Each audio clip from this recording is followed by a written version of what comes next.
Welcome back, everybody, to the Code Cleric podcast, the podcast where Landon's going to rank all the letters of the alphabet. Rank them? Yeah, you're going to rank them. I'm going to redeem myself. Hydrogen. Oxygen. I said letters of the alphabet. Lithium. I didn't say the periodic table, so this isn't redeeming yourself. You're lost. I don't know what you're talking about. Listen. Fucking D, F tier. A, D tier. C. I feel like A is a D tier. What? A is an S tier. F is probably like a C unnecessary. tier. What do you mean A is unnecessary? I have two of them in my name, first of all, and you have one as well. Listen, the letters are dumb. We don't need them. Give me Q. Where does Q go? I feel like a man's defined by where he ranks Q. Underrated, actually. I feel like we're completely misaligned here. Q is like an F tier, easily. You telling me quartz doesn't sound cool? It's cool, but it's cool because of the Z. Yeah. Well, I just wanted to get your thoughts on important issues globally.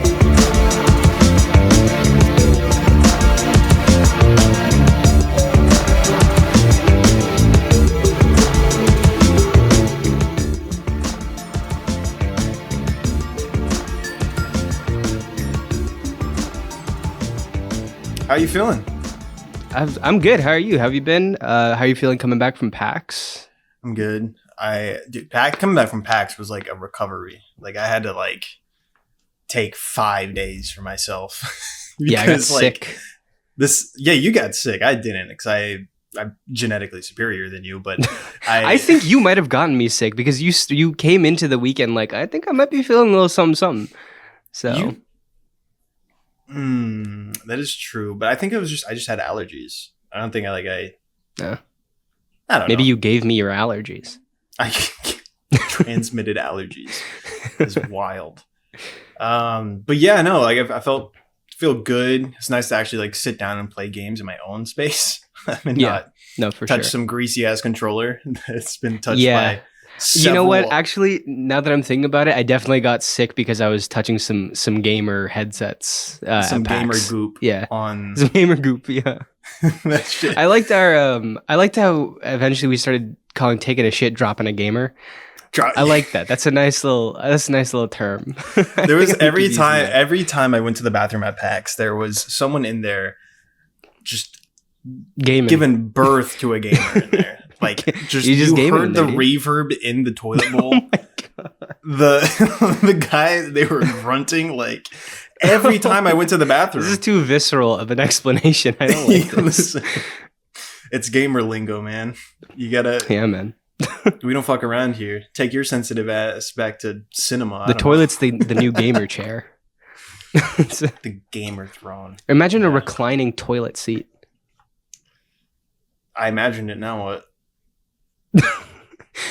Suede leather and recline. It just gets dirty. Really it would get so bad so fast. Imagine the sweat just destroying the leather. Oh, this is the worst way to start a podcast. Oh no, really is.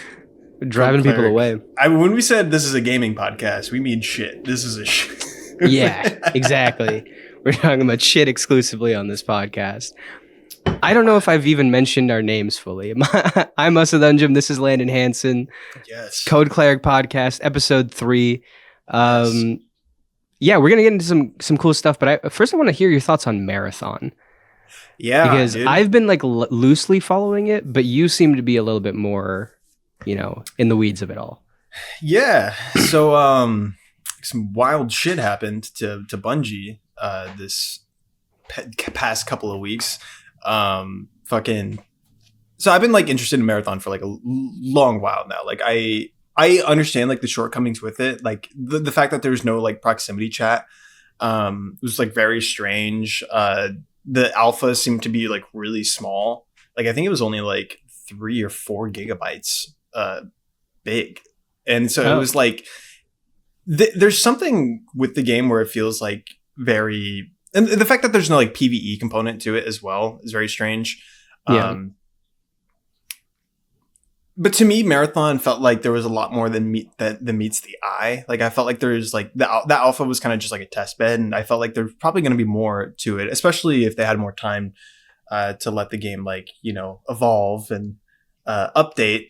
akin to Destiny, you know. Even if I didn't get it on launch, I felt like Marathon had a lot of potential in that regard. And what's become increasingly clear with Bungie is that leadership there is just dog shit, awful. Yeah, it sucks. Even like some of the devs are like kind of speaking out, and like they were also saying like, yeah, like why. It was like the leadership that said, make this an extraction shooter. It's a leadership that's not allowing them to do PvE, a lot of it. And it's, you know, it's leadership that completely refuses to let like a new generation kind of take over the kind of roles in the company to do better. Yeah, because the original Marathon was not an extraction shooter, right? No. I don't know much about it, but what was that exactly? It was not a boomer shooter necessarily, but it was definitely like, it was a first-person shooter on Mac. Okay. Pixelated kind of graphics. You go through really, really fucking obtuse lore to it, where you're just like reading documents and then you go out and shoot people. I still have yet to play the games myself, but like I was gonna play them leading up to the release of Marathon, and I like that's. Probably it's like one of the coolest aspects of that universe is the lore is like how like nerdy and like crazy it is, and it even ties into Halo in a really weird way. I don't even know how, but like on my Halo video there's a lot of people saying like, oh, if you like what Bungie did with this, you should check out what they did in Marathon. There's a lot more like, I guess, allegory there. But anyways, what made Marathon look so goddamn cool was its like art style. It's like awesome, very distinct kind of 90s like not cyberpunk exactly, but definitely like futuristic. It's got this future minimalism thing going on to it. Yeah. There's like elements of paint all across it. It is a really cool style, and I think you sent me a trailer or something that was like, oh my god, this is the coolest like art style that I've seen in so long.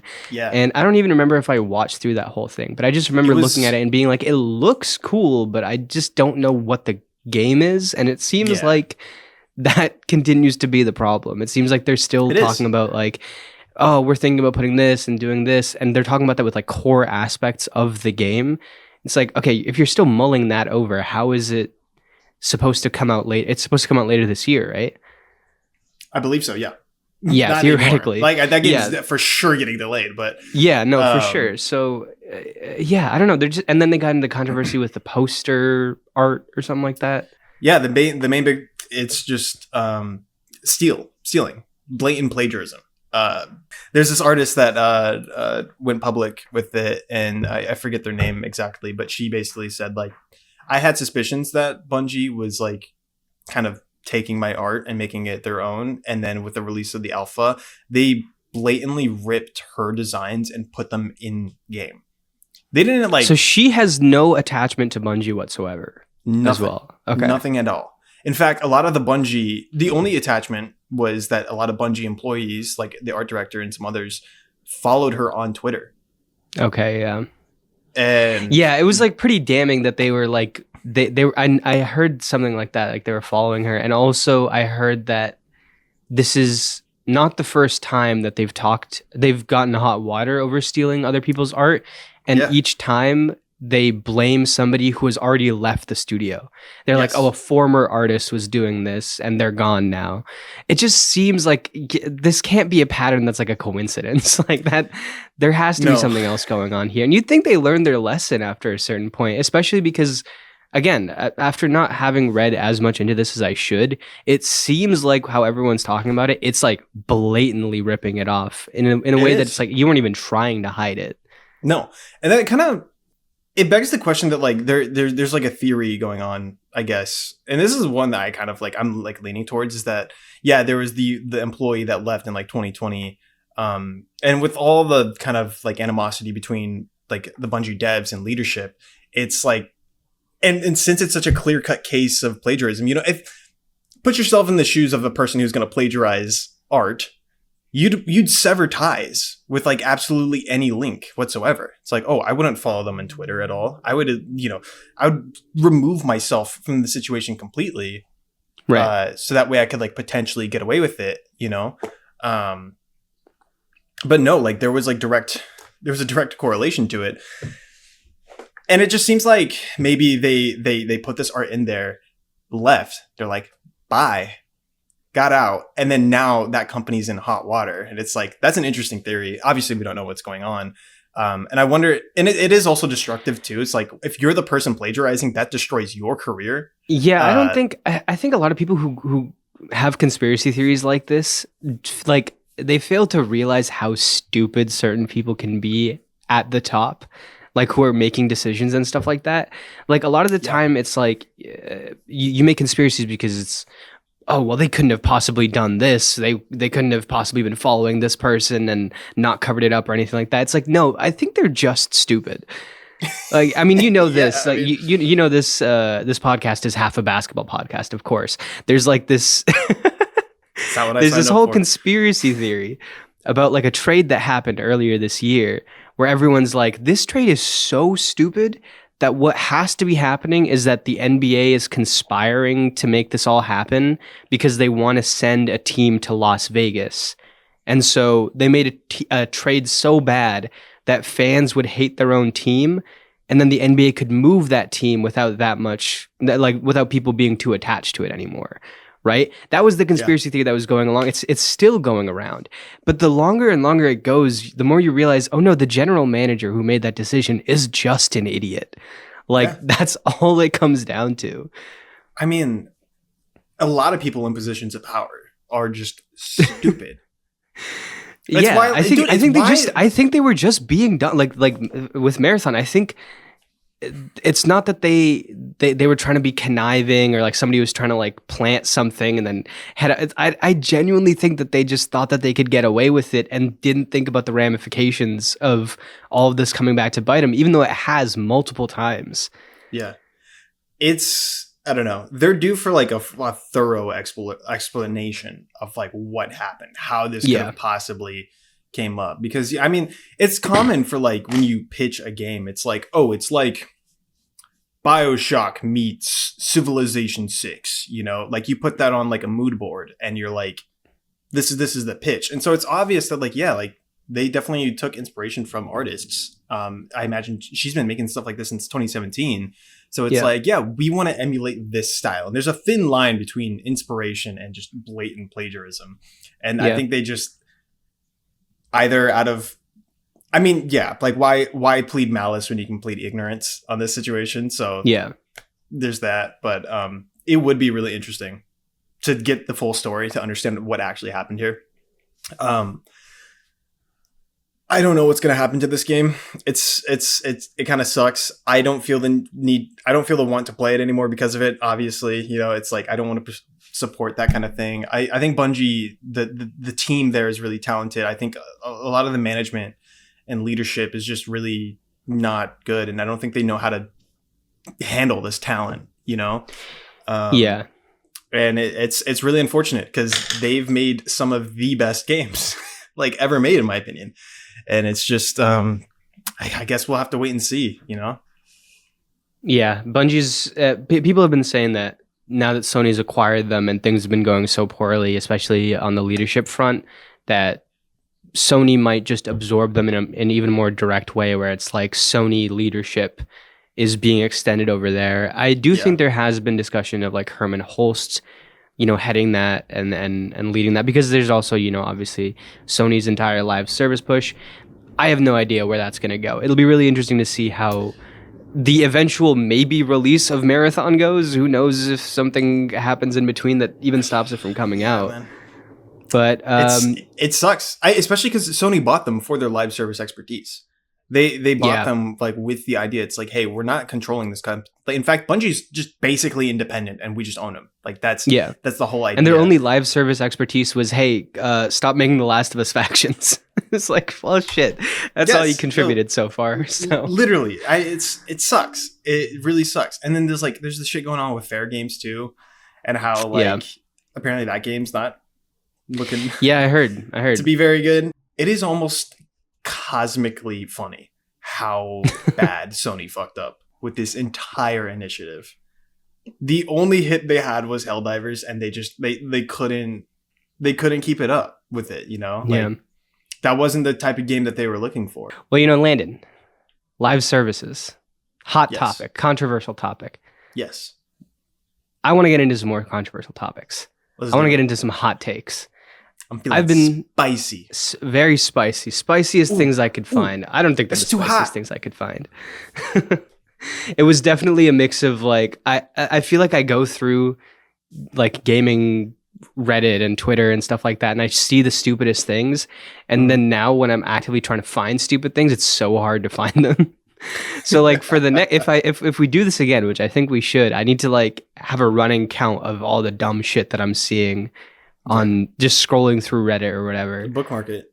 Yeah, I should. Yeah. Yeah. But I think we had a nice little patch of hot takes here. So we're gonna be talking about 5 specifically that I found online, different places, and we're gonna be starting with a bit of a classic, which is I think this is Twitter, but it's like the screenshot is in a very weird format. It's from 2019, but it's what is your most controversial video game hot take?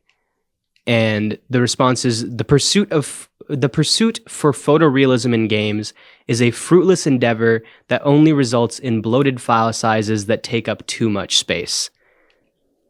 So this person is pushing back very heavily on photorealism in games. Yeah. And I'm going to attach another one that I saw, which was kind of the opposite. And I've never really heard this before, because I think a lot of people, they have started to say like, oh, photorealism in games, it doesn't need to be there. It's like you can make games faster if they were less photorealistic. But this person on Reddit had a take of graphics are better than art style. I couldn't give a shit about the style or atmosphere of a game.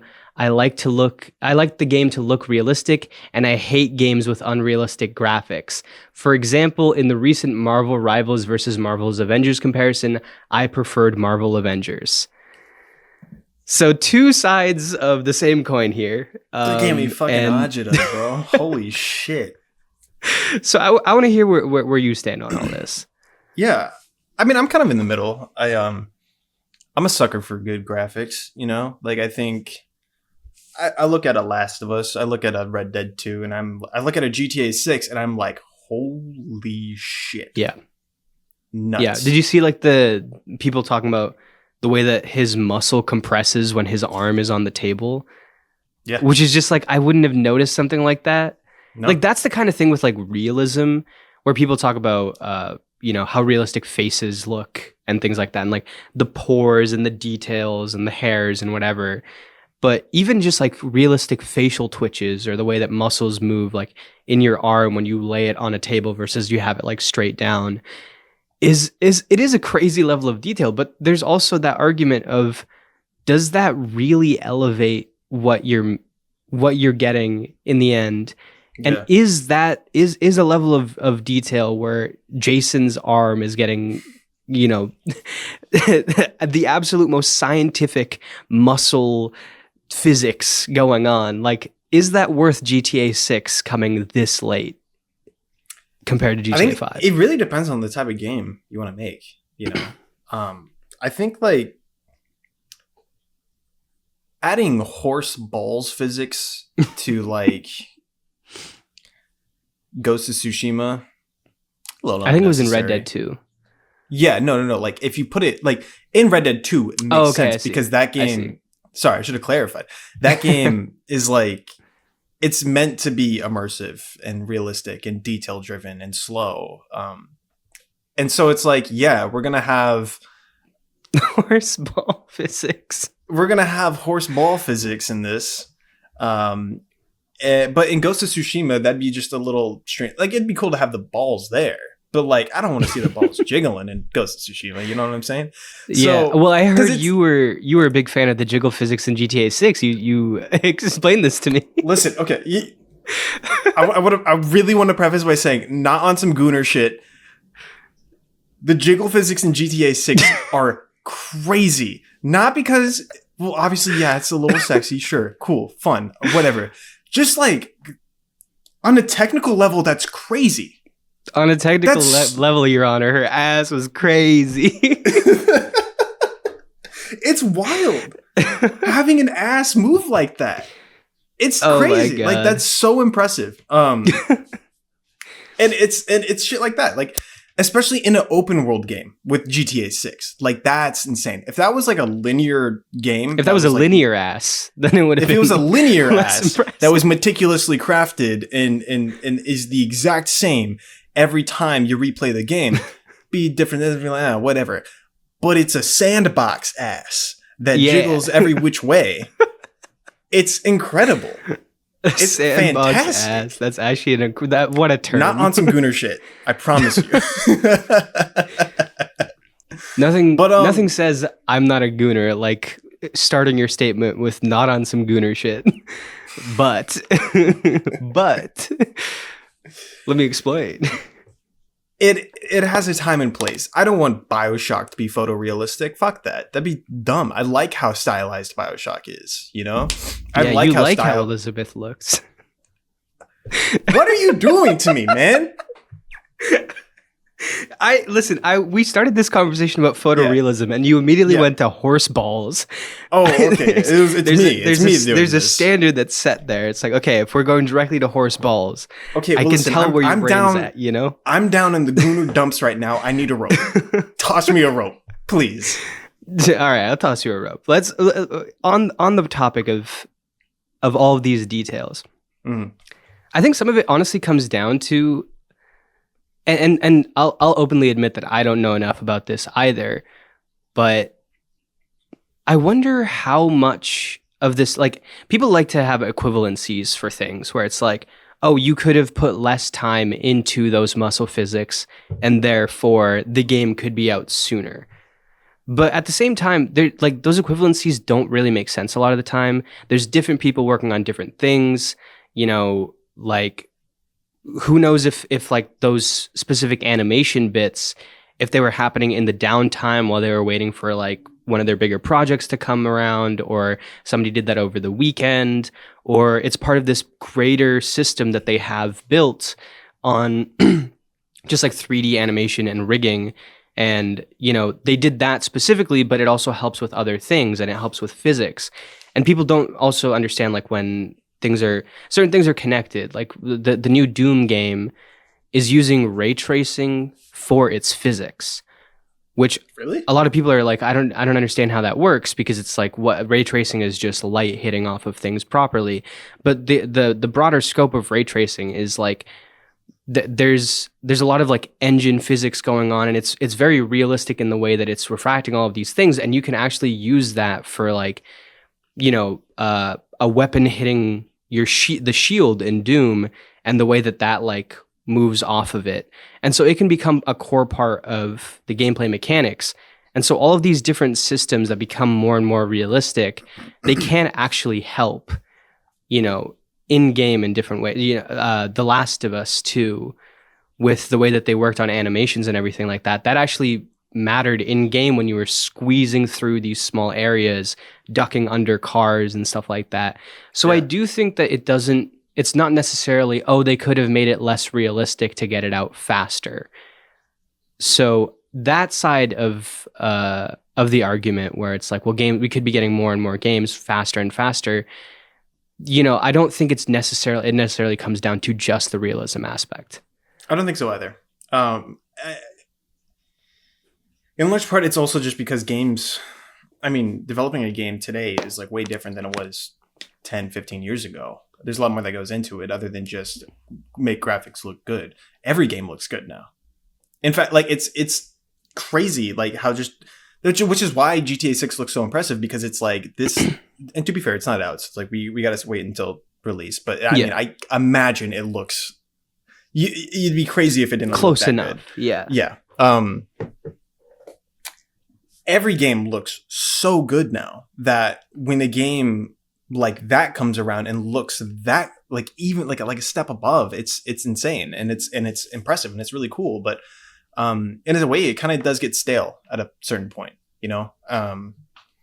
Even with like Claire Obscure, that game looks really good, solely because it's stylized. I think it, like, because it was built on Unreal Engine, right?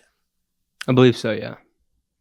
I can tell that it's made through Unreal, you know? Like it feels Unreal that games way. have like a certain look to them. They do. And it's like They have like it looks really polished.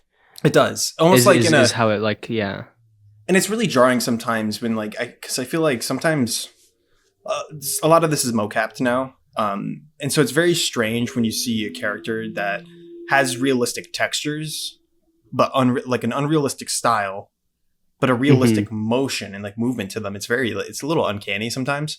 And so it really depends on like the game and like the artistry of the game to like make it look good. And like I keep talking about Rockstar, but Rockstar is like excellent at that. They've really like perfected it in my opinion, and like in a way that no one else has. I mean Naughty Dog too. Rockstar and Naughty Dog are definitely the champions. Rockstar and Naughty Dog are like 4 levels above anybody else in the 100%. Industry for the most part. And except for like you can talk about id Tech and like id Software, but I think they do it in a slightly different way, and they're so much more hyper stylized. But they're also really impressive technologically.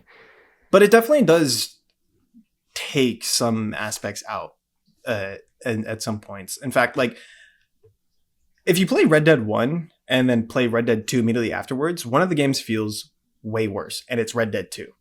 Red Dead 2 feels like really stilted and like it kind of gets in its own way sometimes. And like the cover mechanics don't feel great, and it shooting over there, like and peeking over and shooting doesn't feel as good as it does in Red Dead 1. And it's like, is that because they were going for, I guess, like a more realistic kind of approach to it? Or I don't necessarily think so, because you could, again, like we said, Naughty Dog and Rockstar are kind of the only ones that can go toe to toe. And the exact opposite thing happened with The Last of Us 2, where The Last of Us 1 is the kind of more stilted, stockier game, and The Last of Us 2 is insanely fluid and realistic, and is still like keeping up those quality of life things. I think Rockstar, for the most part, that stiff nature comes from them. They've gotten that complaint a little bit. We're kind of going off the rails a little bit with this one, but the playing the game for you and having it very on rails, like the shooting and everything like that, I think that has something to do with the way that their games have evolved. And hopefully GTA 6 is less like that, because I'm going back. I'm playing Red Dead 1 right now. Actually, we'll talk about that later. Cool. And I'm playing. I just played GTA 4 recently and everything, and they all feel, for the most part, pretty stilted. Even Red Dead 1 is like, it's not as stiff as Red Dead 2, but they're all kind of like that. And I'm really hoping that they can make a big gameplay jump with GTA 6. I mean, we got to see, but it'll be really good. That is kind of the thing. It was like Rockstar gameplay has always been like fun, but not perfect. And I think that's the thing that they really need to nail with this. Story as well. Like, I think hopefully they land the story, because GTA 5 story, like I liked it when I was a kid, but like in hindsight, I'm like, I just like the characters. Like the story is so whatever. Like I like the characters a lot. But like they've always had their bread and butter, in my opinion, with Red Dead, and even GTA 4 to an extent as well. But I guess we'll have to wait and see. In short, style is always better. Like style, even in an ugly game, makes it way better. Just aesthetically, and I don't know. I don't agree with the whole, I guess, like, having more realistic graphics makes the game better. Like I feel like that is just like such a backwards ass opinion. Yeah, I disagree with that, but I also disagree with the fact that, like, I kind of disagree with both takes to a degree. I don't want GTA 6 to not be photorealistic, right? I love the way that Red Dead Redemption 2 looks. And I also like, Ghost of Tsushima, which is not photorealistic, and they don't do as well of a job with the lip syncing and with the face models and making everything as grounded and gritty, and like the dust specks on all of the trees or whatever perfect. But it's hyper stylized, right? It's filmatic. It's loud, it's colorful, it's just got so much going on for it. But all of that is just different styles. It's just different styles of making these things. And I think you take any of those away from the games industry and it makes it a lot worse. And personally, hyper stylized stuff, I love hyper stylized stuff. I mean, you know this, the game that I've been most excited for a long time is Skate Story. Yeah. And that's like glassy and angular and all in reds. And it has this like cool little texture over everything. What a weird looking game, but it just immediately catches your eye in a completely different way. But so does Red Dead 2. So yeah, I think they all have to exist to have a solid little games industry that we got going on here. Definitely. Yeah. That was people want to do.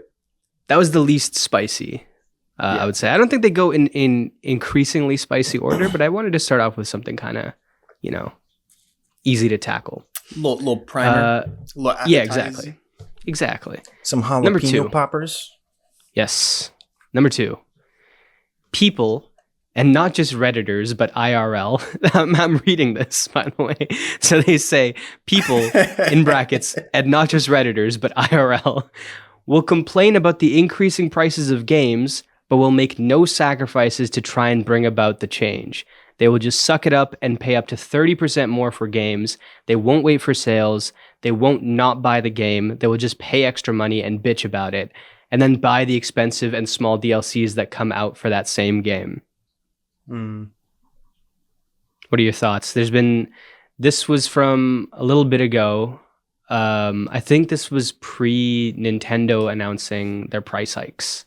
So now there's even more discussion around all of this. People definitely don't put their mouth where their money where their mouth is on a lot of things, especially gaming related. Like there's the whole meme where there was like, I forget which Call of Duty it was, but there was like a recent Call of Duty that like everyone was like, we're boycotting, we're not buying it.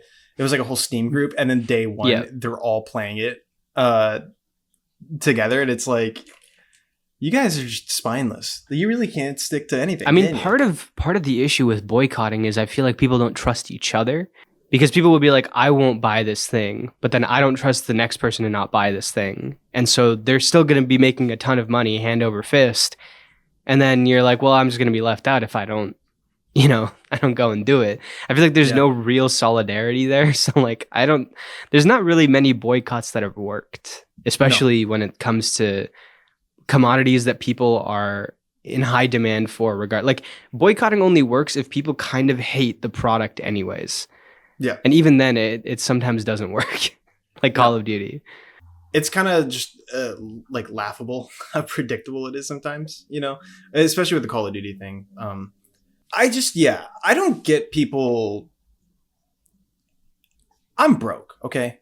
I buy games every once in a while, especially games that like I want to support, Yeah. But usually I just wait for a sale. Like I don't think it's that big of a deal to just wait. And a lot of people don't feel that way. They want to get in on the zeitgeist. They want to feel part of the conversation. The FOMO, like they can't handle the fact that they aren't playing the same game that everyone else is playing. But they also are like really upset that games are like at $70, $70 to $80. I even feel like $70 is, for me personally, is entirely fine for games as well. Like I understand why it's that price, and I want the developers to get more money, and like I want them to keep up with the industry, especially with how crazy like inflation is right now. So like it's understandable to me, even though personally I don't buy games at full price often, and it's very rare that I do. Like Ghost of Tsushima 2, I'm for sure buying that day one, like full price. I see no problem with that. I would have bought Claire Obscure if my brother didn't buy it and we share it on the same Steam library. But it's like, and there's something to be said about the like the $50 price point where like that's going now, like the AA games. I mean, I'll just hop in here and say I feel like it's tough. I don't want to middle ground all of these like arguments. I do think that at a certain point, like games were the same price that they were in 2000. Inflation has made it so that price point is not the same as $60 today, right? We're still significantly lagging behind. We're, in theory, if game prices kept up with inflation, they would be at about $120 each right now. Yeah. We're significantly lagging behind that. So and also, it's become very clear that the money in the games industry is in microtransactions, it's in mobile, it's in all of these things, and people don't like that as well, right? So But they if still buy you it. right, they still buy it, but the other thing is like if you want to support people who are making single player titles, like you look at an Alan Wake 2. Alan Wake 2 still hasn't made back its budget, or maybe it has, or like I it think it just turned did, the but it corner. took a Yeah, long time. Yeah. I mean, when did that game come out? That was like it took. October 2023. Was it 2023? Yeah. Yeah, It it was was like, 2023. yeah.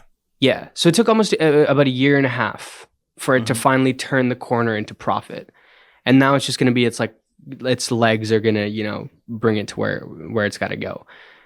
And for a game like that, single player, it's trying out new things. It doesn't have any microtransactions or anything like that, and it's from like a bigger team. If you want to support people who are making games like that, they can't keep making them cheaper and cheaper. Like they will not succeed as a company if that happens, right?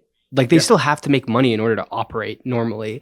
And you can talk about greed and all of those things, and that's absolutely prevalent in the games industry in a lot of different Definitely. aspects. And could Nintendo get away with selling their games at $70? Absolutely they could. They won't completely crater into the ground if they give the games to us at $70. But there's still like a business aspect of all of this where it's like a business has to make more money, investors have to be like they have to continue to invest, stakeholders, all of this stuff, they expect increases as well. It's just tough, and I think the real problem comes down to the communication of the prices and the way that like what Randy Pitchford said recently, and some executives at Nintendo have said, where it's like, well, if you're a real fan, you'll pay $80 for it. Like the most tone deaf reasoning for it. It's just I think that's the bigger issue. But games increasing in prices, like it's hard to. It's like how do we keep that from happening? If games are taking longer to build, they're taking more manpower, and now inflation is going up, and these Yeah. people also have to be paid and everything. Like what is there a good solution to that, to keep it at this price point? Like what keeps it at this price point? Oh, DLCs, microtransactions, stuff like that, right? It's lesser of two evils, I guess. At least with the fixed price point, I have a control over what I'm paying for, and I don't have to worry about all this extra stuff. At least that's how I see it. So I get the frustration around the $80 price point thing, but I do too. yeah. It's especially in like a time, especially in dire times, Oh like yeah, no, it's, 100%. If you don't want to pay $80 for a game, I won't be like, what are you broke ass? Like like I yeah, kind of don't yeah. have money for this either. Like, yeah, it sucks. I think I the end result of this is I play less games, or I buy less games, which Hmm. sucks. I hate that is where it comes down to, but I kind of also don't see a way to fix that with like how the games economy is headed in. What really sucks about it is that like I want to be the guy that supports the underdog, that supports the developers that need the money the most, and it kind of varies like game to game, like there's the whole conversation with Claire Obscure and Oblivion where it's just like Microsoft's undercutting the underdog here. Like, what the frick? I gotta pay money to support them, and like that was like Right. that definitely helped. At the same time, when things are so dire, unless you really, really, really care about the games industry, just look out for your own pocket. Just look at yourself and like your own financial situation, and then just Yeah. buy games according to your own financial situation, according to your own financial situation, and just write it that way. Like it's yeah, if Claire Obscure doesn't do well, for whatever reason, and because you didn't buy a copy but you wanted the game, that's not really your fault. You got groceries you need to buy. Like it's Yeah. totally fine. I don't know. And then microtransactions too, like obviously have been destructive to the industry in a way, but also has kind of like helped finance a lot of things. Like I know with Fortnite, a lot of money that Epic, at least I think so. I don't quote me on this exactly, but a lot of the money that Epic was making with Fortnite, they were putting into their own studios to help fund those games. I think that's true, yeah. And that's awesome. It's almost like a necessary evil. Sony with the live service initiative, you know, like that's what their goal was. It's like, we need to get at least one of these games that helps us print money, so that way we can make more single player games. We can make more Last of Us's, because The Last of Us Part 2 didn't sell all that well, which kind of sucks. It sold well. It sold like not as much as the first one. No, it sold really well. Did it? At least, yeah, I think it sold not as well as the first one, in the sense that the first one had like 7 extra years on it. So when you compare them completely side by side, you know, but it made like 10 million in a year, I believe, like 10 million sales. I think it was pretty much in lockstep with the original Last of Us, all things considered. Okay, let's look this up, and then. Okay, I guess it was. Okay, let me step back on what I was saying, because this is misinformation 101. Yeah, you got hit with the go woke, go broke. I did. You believed it. Well, like I knew it made money, but I guess what I'm trying to say is that Last of Us 2 didn't make as much money as a live service game did. Oh yeah, you know? Not even close, right? And there are like mobile games made by one person who significantly outsell. Even if you're not a fan of The Last of Us 2, let's talk about like some of the most, you know, Baldur's Gate 3, which was like an insanely successful game. There are some slop ass mobile games that are making more than that game ever will. Way more. There just are. Yeah. Like, and it sucks. And it's just kind of the way that the industry just naturally drew towards, because I guess as much as we hate microtransactions, apparently not, you know, people buy $20 Goku skins, you know, and and it sucks. And like, honestly, I'm guilty of some of it too. Like, you know, I've bought some Fortnite skins because it's like, oh, that's one I should get. That's one that I think would be really fun. It doesn't take a lot. It just takes like one big pull, like one big cosmetic that people will get. CS:GO, how the market on that thing is insane. There's like $800 skins for a pair of gloves. Yeah, the marketplace for CS:GO is insane. It's so, I mean, it's very interesting, but it's so like, what the fuck, you know? Yeah. And it sucks because like, yeah, when you think of games traditionally, you think of a Last of Us, you think of, you know, a Halo, you think of a BioShock, and you're like, these are games, but those aren't the games that make money. And they make some money, but they don't make the money that the industry, that the higher ups want. I forgot what the original take was. Well, the original take was people don't put their money where their mouth is, essentially, and they're like, they complain about prices going up, but then they continue to buy those games. Definitely. Yeah. And I think this also comes down to, you know, this is something that I just like doing research has made me more privy to, where it's like, you cannot assume that everyone operates the way that you do. No. Right? You can't assume like everyone operates the way that you see online.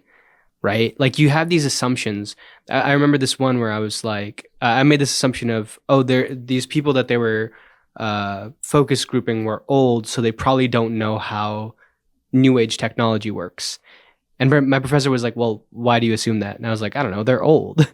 And he was like, but they could know. Like, you have no real knowledge of what those people individually are like with technology, right? I took a lot of leaps and I was basing it off of things that I had seen often in real life, but you know, you can't make those assumptions right away. Yeah. And so I think, you know, when you're talking about people who are complaining about $80 games, that might not be the same people who are buying the $80 games.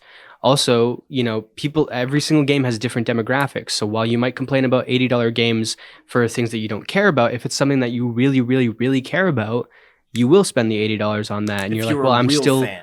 Yeah, exactly. You're a real fan. Wow, I guess he was right. That's crazy. No. But I think what ends up happening is like people, when they do spend the money on that, Like people will see that and be like, "Oh, I thought we were boycotting this stuff." And it's like, "Well, but sometimes I do really want that game and I'm willing to spend that money on it personally." I don't think that's not sticking to your guns and not sticking to like the principles that you're putting out there where you're like, "I don't think games should be $80." I think you can put out there that you don't think games should be $80 and still buy games for $80. Those aren't natural contradictions to me. One is something that you hope to happen and you wish would happen and you want to save your own wallet. And the other is like, all that considered, I still would pay $80 for this product and hope to enjoy it. So like, here you go.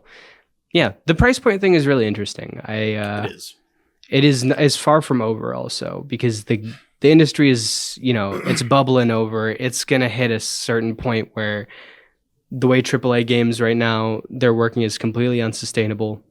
Yeah. The size of teams is unsustainable. Something's got to give at some point. And so we're going to be seeing this conversation for a long, long time. It's unfortunate. It's what's crazy. Like last year was like the highest number of layoffs that the games industry has ever seen. And I think it was the most profitable year for gaming. Yeah. At the same time. Yeah. And the fact that like, it's probably not even, it's definitely not the last of it because I think like this year has also been like substantial with the amount of layoffs that have happened. Scary. Like it's really like, I mean, I know you kind of want to get into the industry, but it's like, if you're thinking about getting into the games industry, like, God bless. I mean, that's what's stopping me. A lot of like keeping up on all of this is why I kept my options open. Like when I got into, I actually chose between 2 degrees. I had 2 options that I was really, really excited for, and they were kind of equal in my head. And one of them was a game design degree, and the other one was a computer engineering degree. So it was just much more generalist. And I wound up doing the computer engineering one because I was like, I don't know if I want to be like stuck with the games industry. Yeah. I still want to do something there, but I don't know if I want to be stuck there. So it's definitely disruptive. Because like, I mean, like, what's stopping you from getting into games later in life? Exactly. Too, yeah. So. But yeah, no, it's not a fun job market for a lot of things, but games especially. Yeah. This next take is somewhat related to the last one. This person specifically has problems with DLC. He says the concept of DLC is destroying the gaming industry in general. I miss the days when I got a full game on launch day without any bugs and glitches. Nowadays, they just released half-baked games and use the early players who bought their games to serve as lab rats so they can patch and fix it later down the line. I think he's getting a little bit confused between DLC and updates? Post-launch patches and updates. Yeah. But let's take both of those into account. I personally, I do agree with the fact that post-launch updates have given way too much leeway with the way that you can release a game. I think that's just like destructive with updates in general, because like back then with PS2 you just had to ship the full game and it had to work, otherwise the game would tank. You can't release a broken game now today, and because there's the realization that you can update it. Yeah, exactly. That's kind of my thing. Is one thing that I've always struggled with is, and this is especially exemplified with the Game Awards, because they have a Game Award for Best Community Support or something like that. Yeah. And it's gone to games, I'm almost sure it's gone to No Man's Sky, and I believe it also went to, so Hello Games, and I believe it also went to CD Projekt Red for Cyberpunk 2077. 2 games that were famously lied about at launch. They lied about what was in the game. They lied about what it was going to be offering. They lied about the performance. Like, just blanket sold people a lie, to the point that one of them, even though it was an indie game, became infamous for those lies. And the other one became the biggest case of mass refunds. And Sony had to change its refund policy specifically for Cyberpunk 2077. And then they didn't sell Cyberpunk 2077. I said way too many sevens. 2077 on their store for months. For months, they just took it off. It was a comically long time. Like, like really long. yeah. I feel like it went on for almost a year. That might be a little off, but you couldn't even buy it on the platform anymore because they lied about it in their release footage, and people didn't realize how badly it was working, and it was working badly. Mm-hmm. And on one hand, especially considering the people who are working on it and the people who stuck with it, like, I respect the fact that they fixed these games and they did not abandon them a la Anthem, and they actually gave people eventually what they wanted. I don't, however, think that should be rewarded or praised. I think that is less than the bare minimum, because what should have happened is what they were announcing at the very beginning is what should have been at launch. If you're giving me, 5 years later, it's like, okay, cool, you stuck with the game.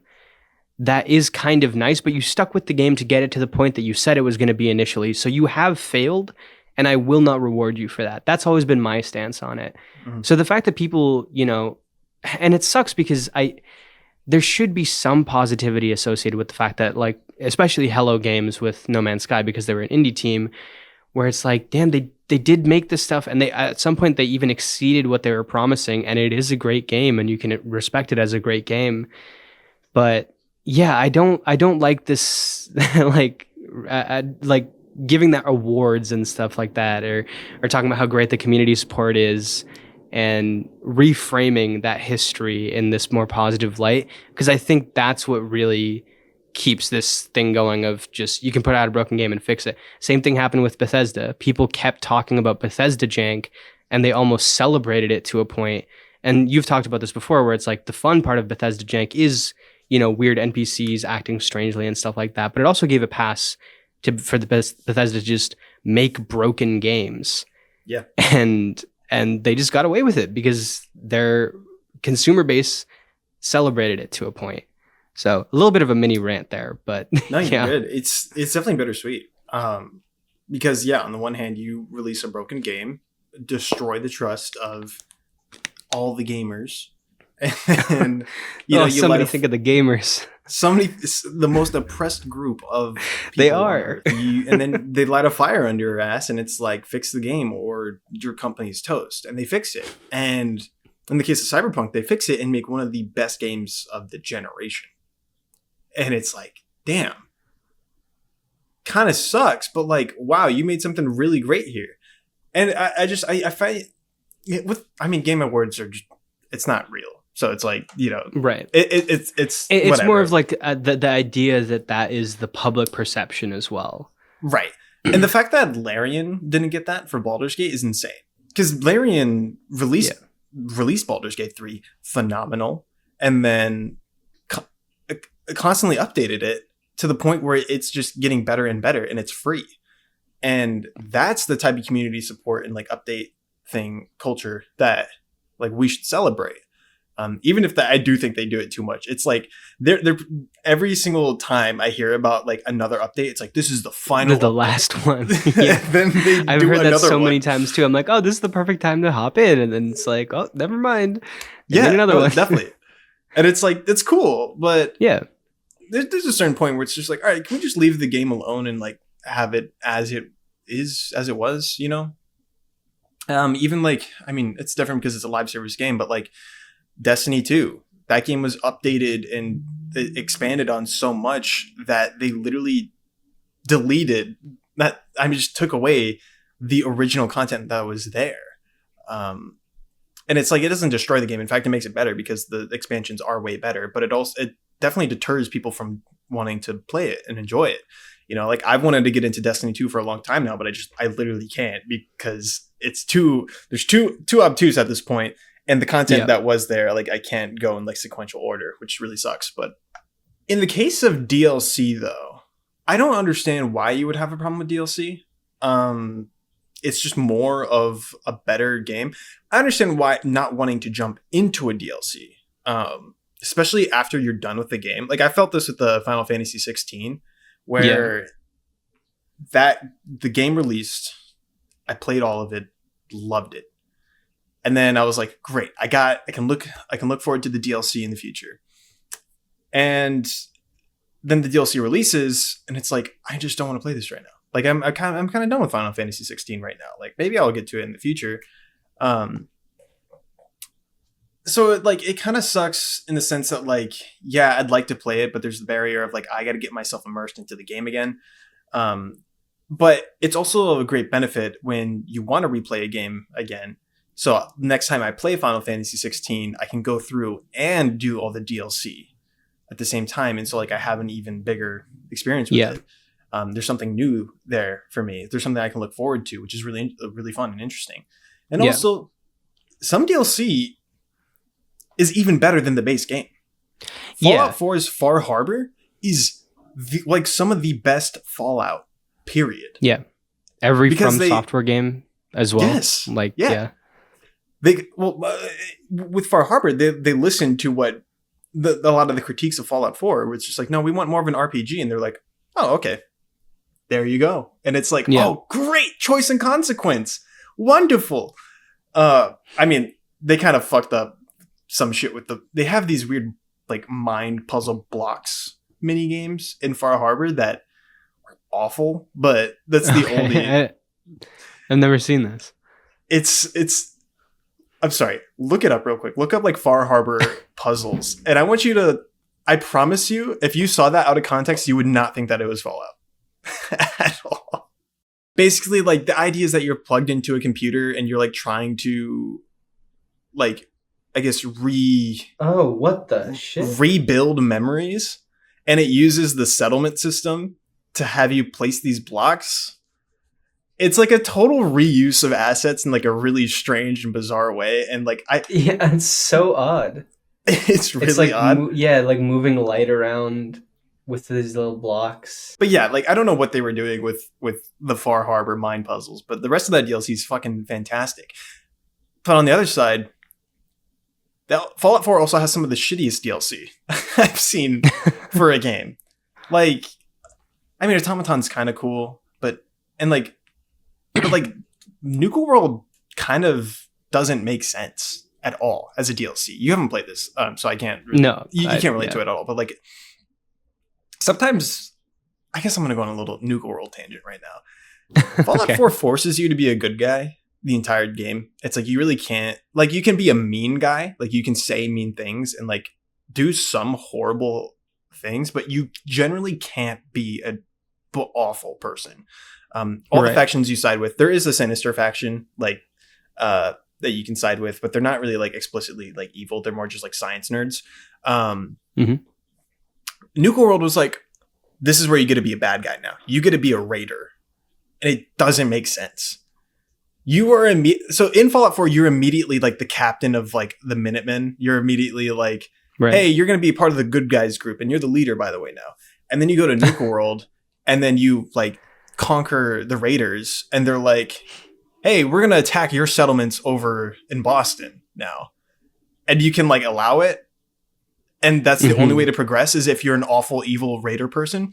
You can't progress that story if you're a good person, because if you're a good guy, you kill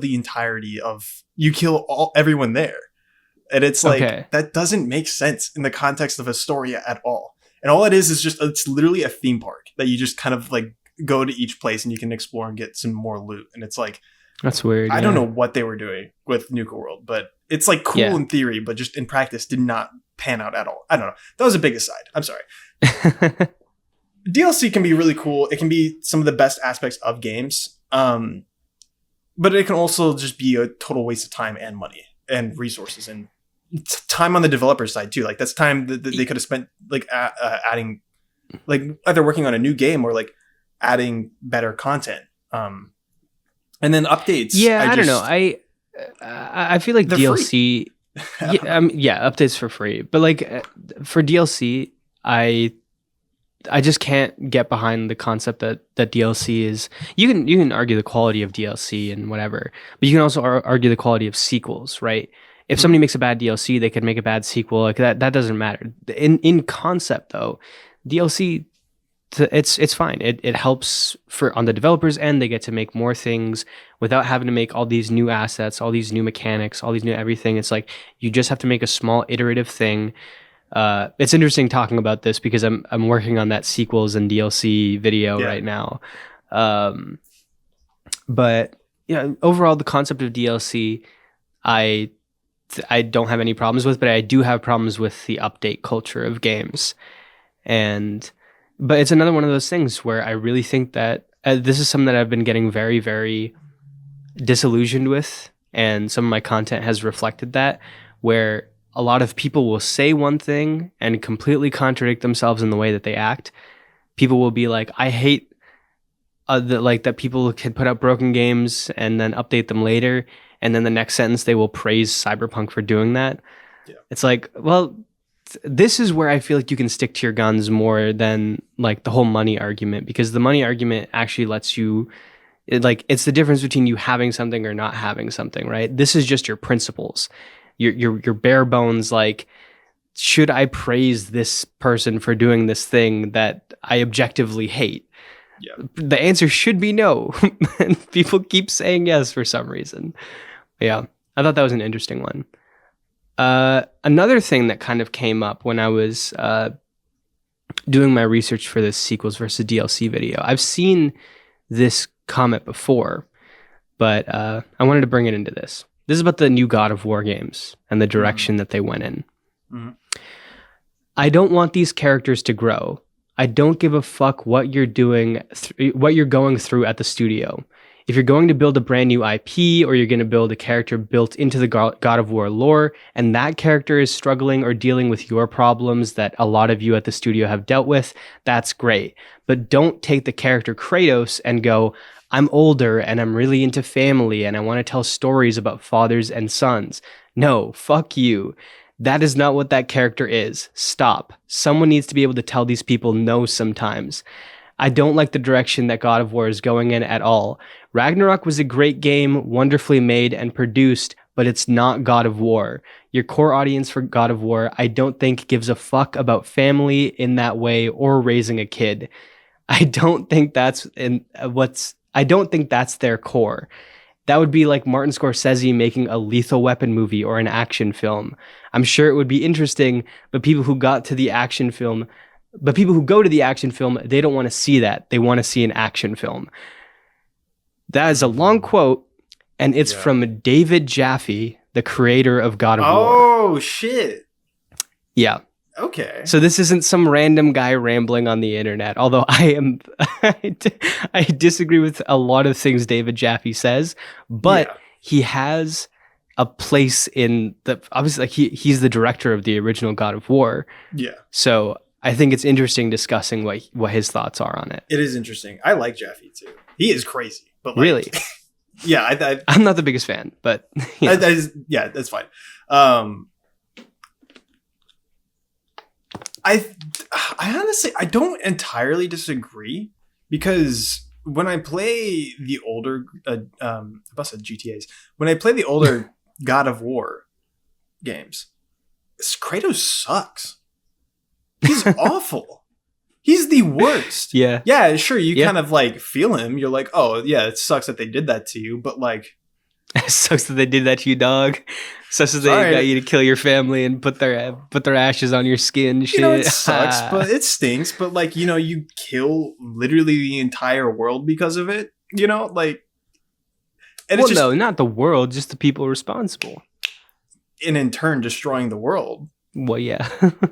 What we thought was the world, I guess, until he just went to some, I don't know. Kratos sucks in those games, and so it was kind of like, what are they doing? Like, okay, like they're making him like a better character, I guess, in the new ones. In theory, I think that would have been an awful idea.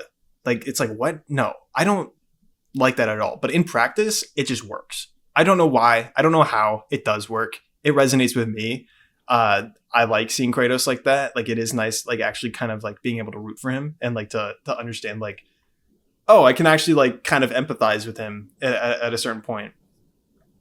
I think there's also, first of all, in the original God of War trilogy, I think people overlook sometimes the theological aspects and the deeper parts of like Kratos is a very angry, vengeful, and like ridiculous character a lot of the times, but he also has there's the soul of a warrior there, and somebody who is very clearly intelligent and Yeah. like is not a complete barbarian. And I think something that's interesting is, you know, they're talking about this thing of, I don't care what you're going through at the studio and yada, yada, yada. And I think that comes off a certain way, especially if the entire studio has changed. And, you know, the people who were there making the original God of War games are no longer there, and a completely new team is there. And they're like, we want to take in this direction.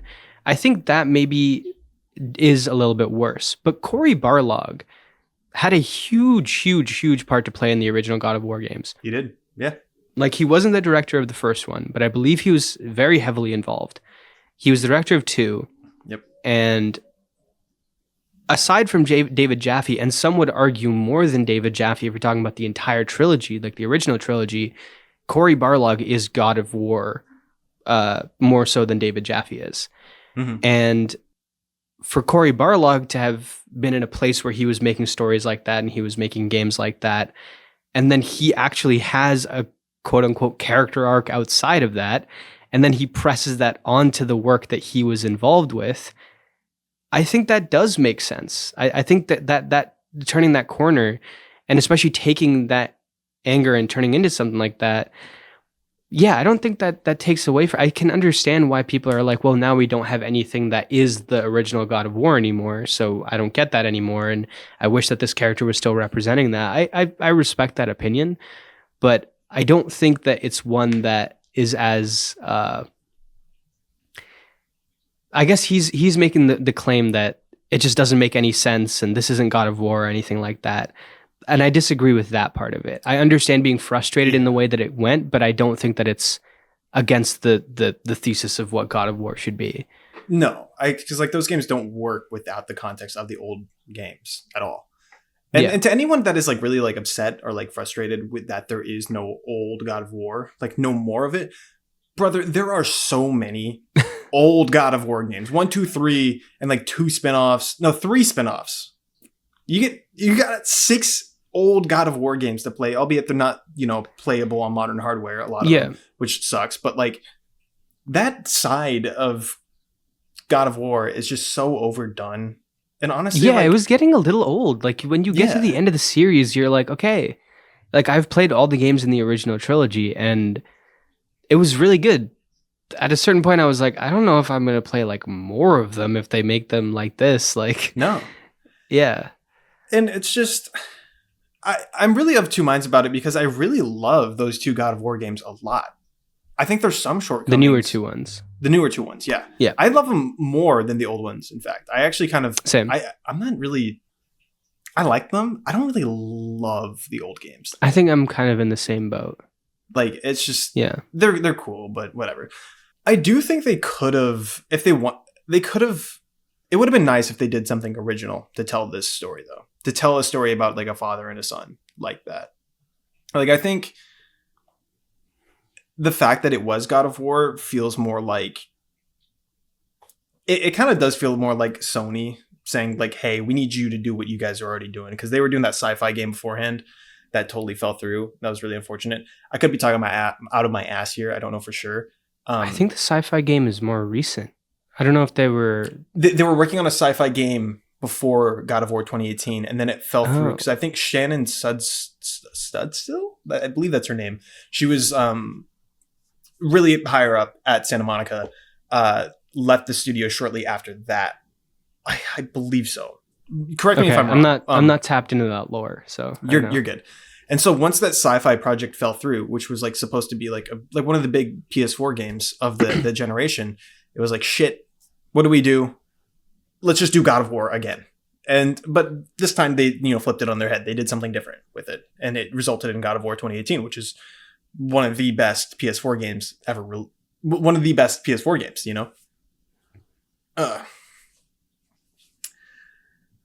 And I think part of me wishes that, like, yeah, a lot of the same themes, a lot of the same, I guess, gameplay elements of God of War 2018 was put into a different IP. Because I think there's just kind of a stink with the old games that doesn't, like, looking at Kratos massacre a whole bunch of different people, and then he goes into this brothel, and then there's a sex mini game, and it's like you expect me to believe this guy like, and then the next scene he's in whatever, he's the underworld with Calliope, and there's the fucking QTE where he has to push the daughter away.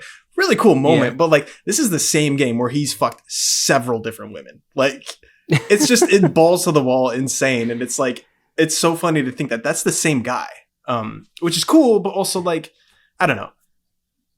I'll take a different stance on that. Is that I think that the new games are actually stronger because of that. Because again, having played like the original God of Wars, and it wasn't too long ago. I think I played them like 2-3 years ago. I definitely sensed, like, you can tell that there's, like I said, an intelligence and a calculated nature to Kratos in those games. Like, his barbaric side is something that he is, bring himself more and more into, a lot of times voluntarily, because he has to kind of take from that endless amount of rage that he has and use that in, what he's doing. And like they even take it to ridiculous lengths of like, the sex mini games with like Aphrodite or whatever the hell. Yeah. But like, I think taking that character and seeing echoes of him in this new version, it's like if you just made a new IP and it was like, here's some angry guy who is trying to be less angry with his son. I don't think that works, right? In some ways, it's talking about, letting go of trying to motivate yourself through anger, which is what he did in the entire original trilogy, and try to motivate yourself through love and and it can definitely get, like, you can definitely view that as corny. And I think David Jaffe views it as corny, and he's like, oh, so you had a son, so you softened up, and like now you want to make games like this. But if Cory Barlog, before having a son, wanted to make these raging God of War games, and then after having a son and like tapping into that side of him, he wanted to make a game like this, then why is it that Kratos can't have been angry and then he had a son and then he goes in this other direction and tries to control himself, right? I actually think that's a really beautiful, like, personal arc of somebody who, again, was very involved in the original God of War games, coming to life in that way. And I think that especially Raising Kratos, the documentary, I think really sells me on that fact. I'm like, yeah, this is incredible. And like seeing how people put themselves in their art. I want people to put themselves in their art. I don't think art exists as this, completely separate from us, and this is what the character is, and they have to stay that way, and don't imprint yourself into this, and don't put your personality in here. And people get mad when there's like, what's it called? Like when there's like a stand-in for the creator in the thing. I forget what it's called. A self-insert. Self-insert, yes. Where it's like, if you're being too obvious or annoying about it, that can be kind of stupid. But like, if you want to see the people that you know and yourself in the art that you're producing, that's like the best way to make art, in my opinion. Yeah. So, I personally think that it actually helps the new God of War games to have the old God of War games and see that they're, like you said, like you can, even though it doesn't make sense, and even though they don't really explain the transition super well, it somehow works. Yeah. And I think the fact that they pulled that off means that, there's nothing wrong with the direction that they went in, even if like it might not be everyone's cup of tea. It's so, man, I feel like such a centrist asshole right now, because it's like I see both sides and I agree with both, and I'm like, I don't know, because it kind of is like not lightning in a bottle, because they did it twice with Ragnarok. It's insane that this project worked and turned out the way it did. Like, it's really like it's really great, and I'm all for just the artists making whatever they want to make, like, and not, I guess, being bound to like what's been done before, how things should be. And so the fact that it is reinvented, and that it is sort of like a soft reboot in a way too, is just like it's really cool, and they did it really well. They did it the like perfect way, in my opinion. At the same time, would have been cool to see something new. To this day, now still, like, I don't want Santa Monica working on another God of War. Please make something. Yeah, I hope new. that. I mean, like the rumor mill is saying that Cory Barlog's making some kind of space game, so hopefully they can do that. Yeah. I don't know if that'll be eating intergalactics leftover lunch by the time that it comes out. But you know, we'll see. Yeah. Good stuff. Fifth one. This is the last one that we have here before we get into our own personal hot takes. Yes. Halo Reach is worse than Halo 5. Are you stupid? This is by a Twitter user called Things Halo Infinite is better than, and his @ is @Halo 6 better. And he said Halo Reach is worse than Halo 5.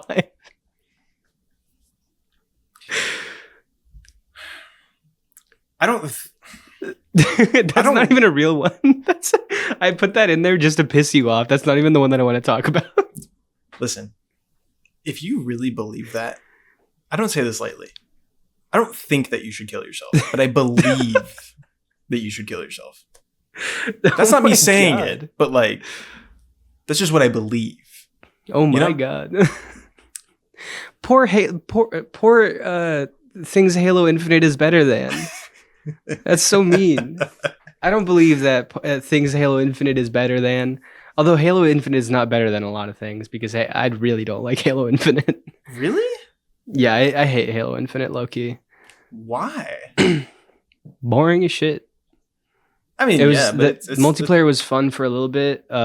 Campaign sucked ass. Boring story. All the areas look the same.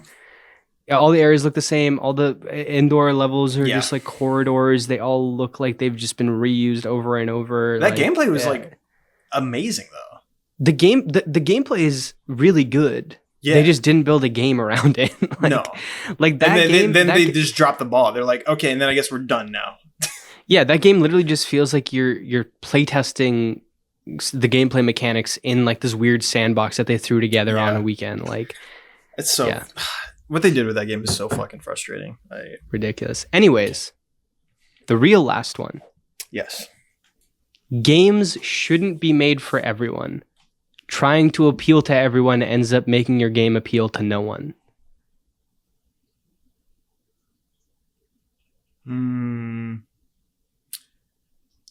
Because there's two sides to this. Yeah. Because there's the accessibility side. Because I'm a big proponent of accessibility in games. Yeah. But I feel like,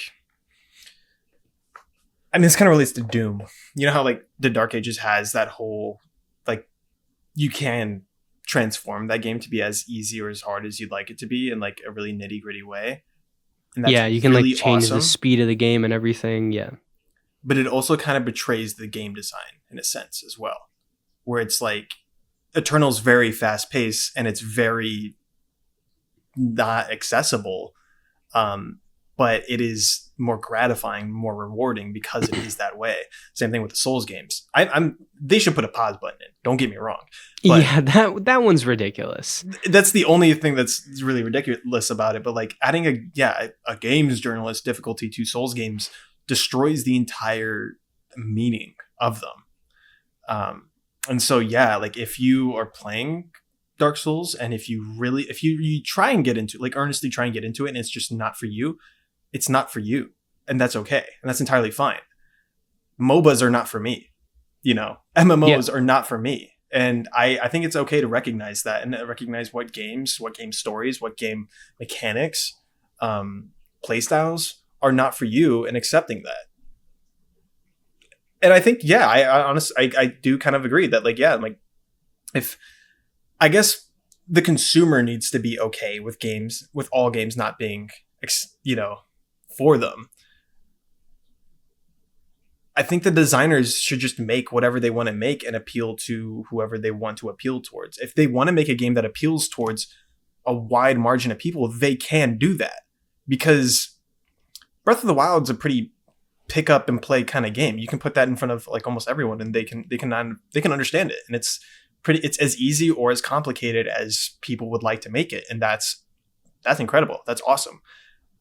Elden Ring is not that at all. You don't you go into Elden Ring knowing that like you're going to have a experience with this game. You're going to have a time with it and you're going to have to understand it, you know?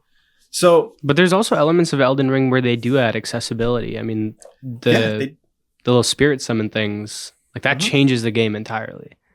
But also spirit summons were balanced weirdly. Like that's where my thing comes in is I want people to be able to play game like there's a difference between it being a preference and it being a necessity, right?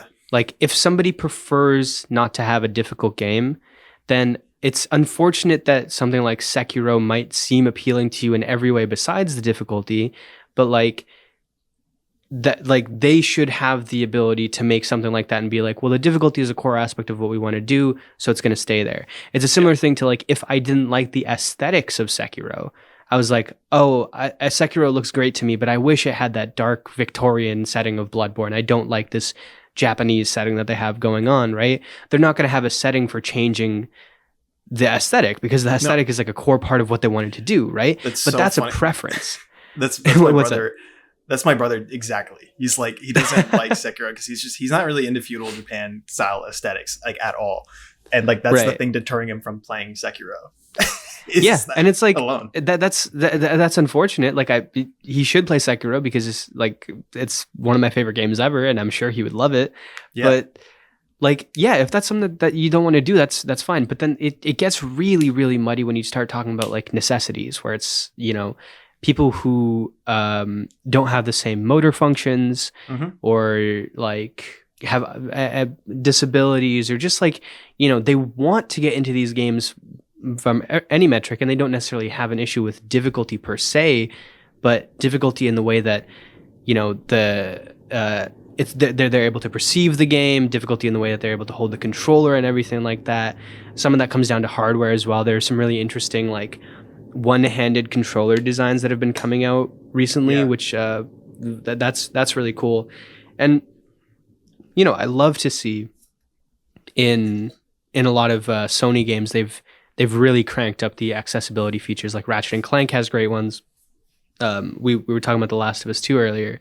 Yeah. The way that they visualize enemies and things like that, you know, it's really, really nice that people who may not have the ability to play these games under normal circumstances, if people weren't thinking about these things, they now have a chance to do it. And that is very, very, very different to a preference. But then, yeah, like sometimes the way that you're trying to put the game together and what you want the core aspects of the game to be, they can't happen if you try and make them for everyone. And this is kind of what I was arguing with in the RPG video as well, where it's like if you want to make an RPG that isn't for RPG fans and you're trying to get all these other people involved and trying to like appeal to all these other audiences that don't like RPGs, I don't think that's the way to go. I think you should try and convince them to enjoy the RPG systems and make a really deep RPG that people will like. And somebody can come in and be like, oh, I understand why people would enjoy that, but not necessarily be like, hey, look, we made everything way, way, way easier to get involved. And you don't actually have to care about any of the systems. And, you know, you can throw away the crafting and you don't have to do this or that and whatever. Like, here's your super easy in to this massive RPG. It's like, okay, well, then now you're appealing to people who didn't care about this to begin with, and the people who did care about it to begin with aren't getting what they should get. It's kind of crazy looking at RPGs from an accessibility standpoint, because if you look at what Final Fantasy was trying to do, where like they were very like in the weeds kind of JRPG built upon like nerd ass stats, nerd ass combat, and then slowly they're like, okay, but a lot of people don't like turn-based, so we need to like make it not turn-based. And then they just go through this progression that's like very strange. And as they're doing that, they're also losing their hardcore base while making the 13th game in a series that people are like might be interested in, but that they're like, oh, do I have to play the first one and then the second one and then the third? There's like a block there intrinsically with a lot of it. I even feel like, you know, Bethesda games too have also like Morrowind is the most like nerdy RPG in the Elder Scrolls. Like that shit's, dude, you have to level up your walk speed in that game. It's that fucking nuts. It sucks. but the bulk is there. Like the right. A lot of like the nerd shit is there, and like a lot of the best lore is in that game. And then they upped it with Oblivion, which Oblivion's a very good RPG. It's very fun and malleable. But when Oblivion was revealed, a lot of people were like, "No, this sucks. You're taking away the cool nerdy shit about it because you're trying to present this to a more accessible console audience." And then Skyrim comes out and it's even less of an RPG because it's more, like I guess accessible. It's more like an action RPG at that point. Fallout 4, just it's not an RPG really at all, Yeah. It's really strange, like why seeing companies go that way, like naturally, like BioWare did the same thing too. And it's like, what's the deal? What is the deal with RPGs? Like, why do you feel the need to do that?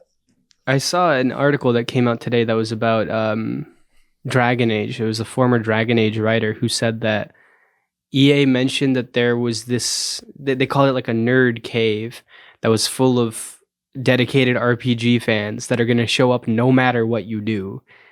And people have been like seeing that and being like, oh, interesting that they thought that. So they were like, we can just do anything and people will show up. I think the thing that's missing in that formula is like, yeah, you have to make an RPG that those people were like, it's less about like those people will show up no matter what, and more that you should focus on those people and you'll have a fan base forever. And then you can worry about like wrangling up everybody else. Right. It's kind of the inverse of what they wanted, where it's like, oh, we can start appealing to everyone else and these people will definitely still show up. It's like, no. They will care. Like, if we're talking about a little gamer cave, like you have to understand the people that you're dealing with here.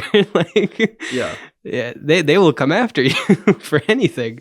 So yeah, I don't really know how I feel about it because like I'm a big proponent of those who are disabled being able to play any game that they want to play, but I'm also a big proponent of, I've mentioned several times, the artists doing what they want to do. And no one taking that away from them, even if it does deter a vast majority of people from getting in on it, But it makes it, I don't want to say I'm a gatekeeper exactly, but like having small niche things like that is cool. It is fun and it is nice to have things like that and to have things that just aren't for everyone, and that are hidden from people too, like. If Fallout was like it was a super niche thing, and then it blew up into this total mainstream thing, it'd be cool to be in on Fallout on the ground level, but it's also cool that everyone else is exposed to it at the same time. I'm seeing that now, like with my grandpa who didn't play Fallout at all. Obviously, he was and me playing these games my entire life, and then he's like, "Hey, have you seen the Fallout on Amazon?" And I'm like, yes, I did. Let me tell you all about it. And then I can talk to him on that level. It's really cool. But it does lose something at the same time. And I think it's worth acknowledging that, Yeah. I think in terms of when you're designing games, I am more on the side of creating options for people. Like if the Souls games can find a way to, like, Elden Ring's a good example. If they can have those spirit ashes, if they just found a way to balance them a little bit better and make that whole process a little bit smoother, I have no problems with that. I didn't play with spirit summons. I personally was like, the version of Elden Ring that's for me is a version without those spirit summons, right? Mm-hmm. But I also don't think that like enough people complained about the fact that like Elden Ring was not a true Souls experience, right? For it to seem like they had done something wrong. So clearly they can have accessibility within that framework. I think you just have to get creative with it. And then it comes down to, really, so you'll throw out some attempts and they won't be perfect and you have to refine and renew them and all that kind of stuff. But I like that the industry is going more towards accessibility. But yeah, sometimes I don't necessarily believe that it should be like games should be for everyone in the sense that they should try to appeal to everyone. They should try to make it so everyone can feasibly, physically engage with the game, but they shouldn't be for everyone, if that makes sense. Yeah. You look at Dustborn and it's like, that's a game for a very specific group of people. You've not seen this? No. Dude, it was like, Oh, was I this what we? I think I do know about this. it was one of those quote unquote woke games. That word has no meaning, but like the games where it's Yeah, just like, yeah. I know you this. know, obviously there's some people that were not going to play that, and this game was kind of made as like a statement, and it's like, yeah, you're going into this knowing that not everyone's going to play this, you know, and it's, Yeah, I don't know where I'm going with that. I just think that game's funny. yeah. No, fair. I think you should make games for niche audiences. I think they appreciate that. Okay, let's get into some of our own hot takes. Yes. And we're gonna go through it quickly. We both have like one main one, I guess, that we want to talk about. Yeah, I But got one have main one. like a few others that I just Yeah, want to so throw out there. when I sat down and was thinking about like actual hot takes, I was like, damn, I'm so boring. I feel like I don't have any. But when I sat down and like kind of made some, I have more than one that we can kind of like loosely discuss. But I do have my one big one.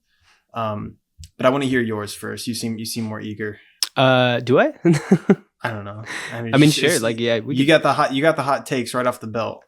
I do. This is kind of an interesting one coming off the heels of me saying that I don't think games should be for everyone, and I have like a bit of a thing with ease of access. But I think a huge set of games absolutely benefit from holding your hand. And claiming that a game is bad because it holds your hand is elitist gamer propaganda. That's my take. Give me an example. I don't care. I do not care about these paint. Like, there was such a huge shitstorm for some reason on like painted handholds in games. Where it's like, go like over here, it's painted yellow. Yeah. It's like, yeah, like sometimes it's like so aggressive and out there, but I have no issue with a game telling you where to go. There are some games that absolutely benefit from telling you where to go. Uncharted holds your hand. It does. It tells you where to go. It tells you what to do.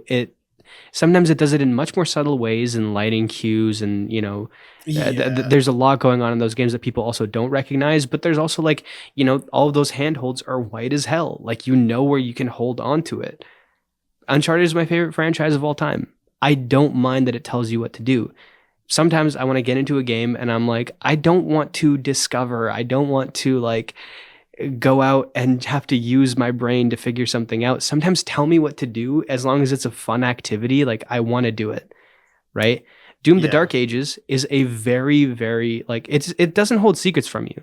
In fact, it maybe goes a little bit too far in the sense that on its mini map, it'll actually show where the secrets are. So you can like easily go and find the secrets. Like, I think you can take a bit of a step back and just show on the map that there are side paths or whatever, and just people can notice on the map, oh, I haven't gone here and I have gone here. Maybe there's a secret there. But even still, it's like, yeah, this gets me to the fun parts of the game more. This lets me see like the fun little toys that they have over there. Maybe it's not the most secretive thing ever, but you know, sometimes that's what I want. So I have no issue with handholdy games. I have no issue with the Ubisoft, you know, telling you where everything is and map markers and all of this kind of stuff. And I don't think people do either, because like The Witcher 3 has a shit ton of that. People love The Witcher 3. So yeah, this is another thing that people just contradict themselves on. I remember seeing those memes about like Elden Ring if it was made by Ubisoft and it was like 1 million map markers. Yes. And I'm like, the same people making this love The Witcher 3 and it looks like that. It has that UI. Like, what are you talking about? It is that is so true. I've never, well, to be fair, because I haven't really played The Witcher 3, but like right. I have an image of that game in my head, and it's like, yeah, the HUD is one thing that it was like. Yeah, and it has so many question marks on the map. Like it does. Yeah. Yeah. There's a good way of doing this. I'm actually of the mind that like, I think it's if it's just straight up yellow paint and yellow tape, I think it's really lazy and kind of just ugly, in my opinion. I think Resident Evil 4 was really guilty of this, where it's just like it kind of fit. They did Resident Evil 4 remake is where a lot of it. A lot of this discussion came to a head where people were like, I think it was the DLC especially, people were like, what the hell is this? It was just like this giant streak of yellow coming down off a handhold. It's like, what is that supposed to, why just what, who did that, you know? Yeah. And when you're playing the game, you're not really thinking about it. It's just, it's there is an art to it, actually. I think Uncharted and The Last of Us does it best. Naughty Dog is really good at guiding the player in a way that's not so obvious, even though sometimes there is just straight up yellow tape or like a yellow handle and something. I mean, Doom uses like green lights a lot of the time, which like you would think is like super super invasive, but the way that they do it when it's like a pole that's like halfway off axis and there's like a green light on that, it makes it seem like it's more embedded into the environment, or it's like part of a door or something like that. So they hide it in like subtle ways like that. Yeah. But yeah, I agree. There is a way to do it well and not well. Even Clair Obscur, like they give reasoning to it where it's like, hey, a previous expedition came through here and put handholds here. So yes, they would make them obvious and they would put them in places that are that like, works. Getting to hard to reach places. Yeah. Sometimes it's just like an explanation is fine, right? Yeah. So yeah, honestly, I'm like, this is just my personal taste. Like, I'm more of a fan of like obtuse games where it's just like there is no like direction pointing you which way to go. It depends on the mood I'm into. It depends on the game. Like, I don't want that in Uncharted. Like, I just want to follow the golden path in Uncharted. Yeah, and not be lost or like not understand where I'm supposed to go. But games that give you very little to go off of are some of my favorites. Like Shadow of the Colossus. Bloodborne, there's no, it doesn't tell you exactly where to go. It just kind of gives you a general direction, and it's just like go explore and go see what's up. That's more my speed, and I think games look more beautiful because of that. But like I said, it just depends on what you're making, and like it depends on how you're going about it too. And I think if you are going to add, QA kind of bandages to your game design, right? Make it creative and make it look elegant and not just fucking yellow tape and paint everywhere. I think that's what it comes down to. Because I agree, there's some games where it's like if you did hold my hand it would kind of defeat the purpose. Like don't hold my hand in Breath of the Wild. That doesn't make any sense. Yes. Right? If you're going to make that kind of game. But I just hate when people have that opinion of like, this game is bad because it holds my hand. No. Or like, what's so great about XYZ game? It doesn't hold your hand.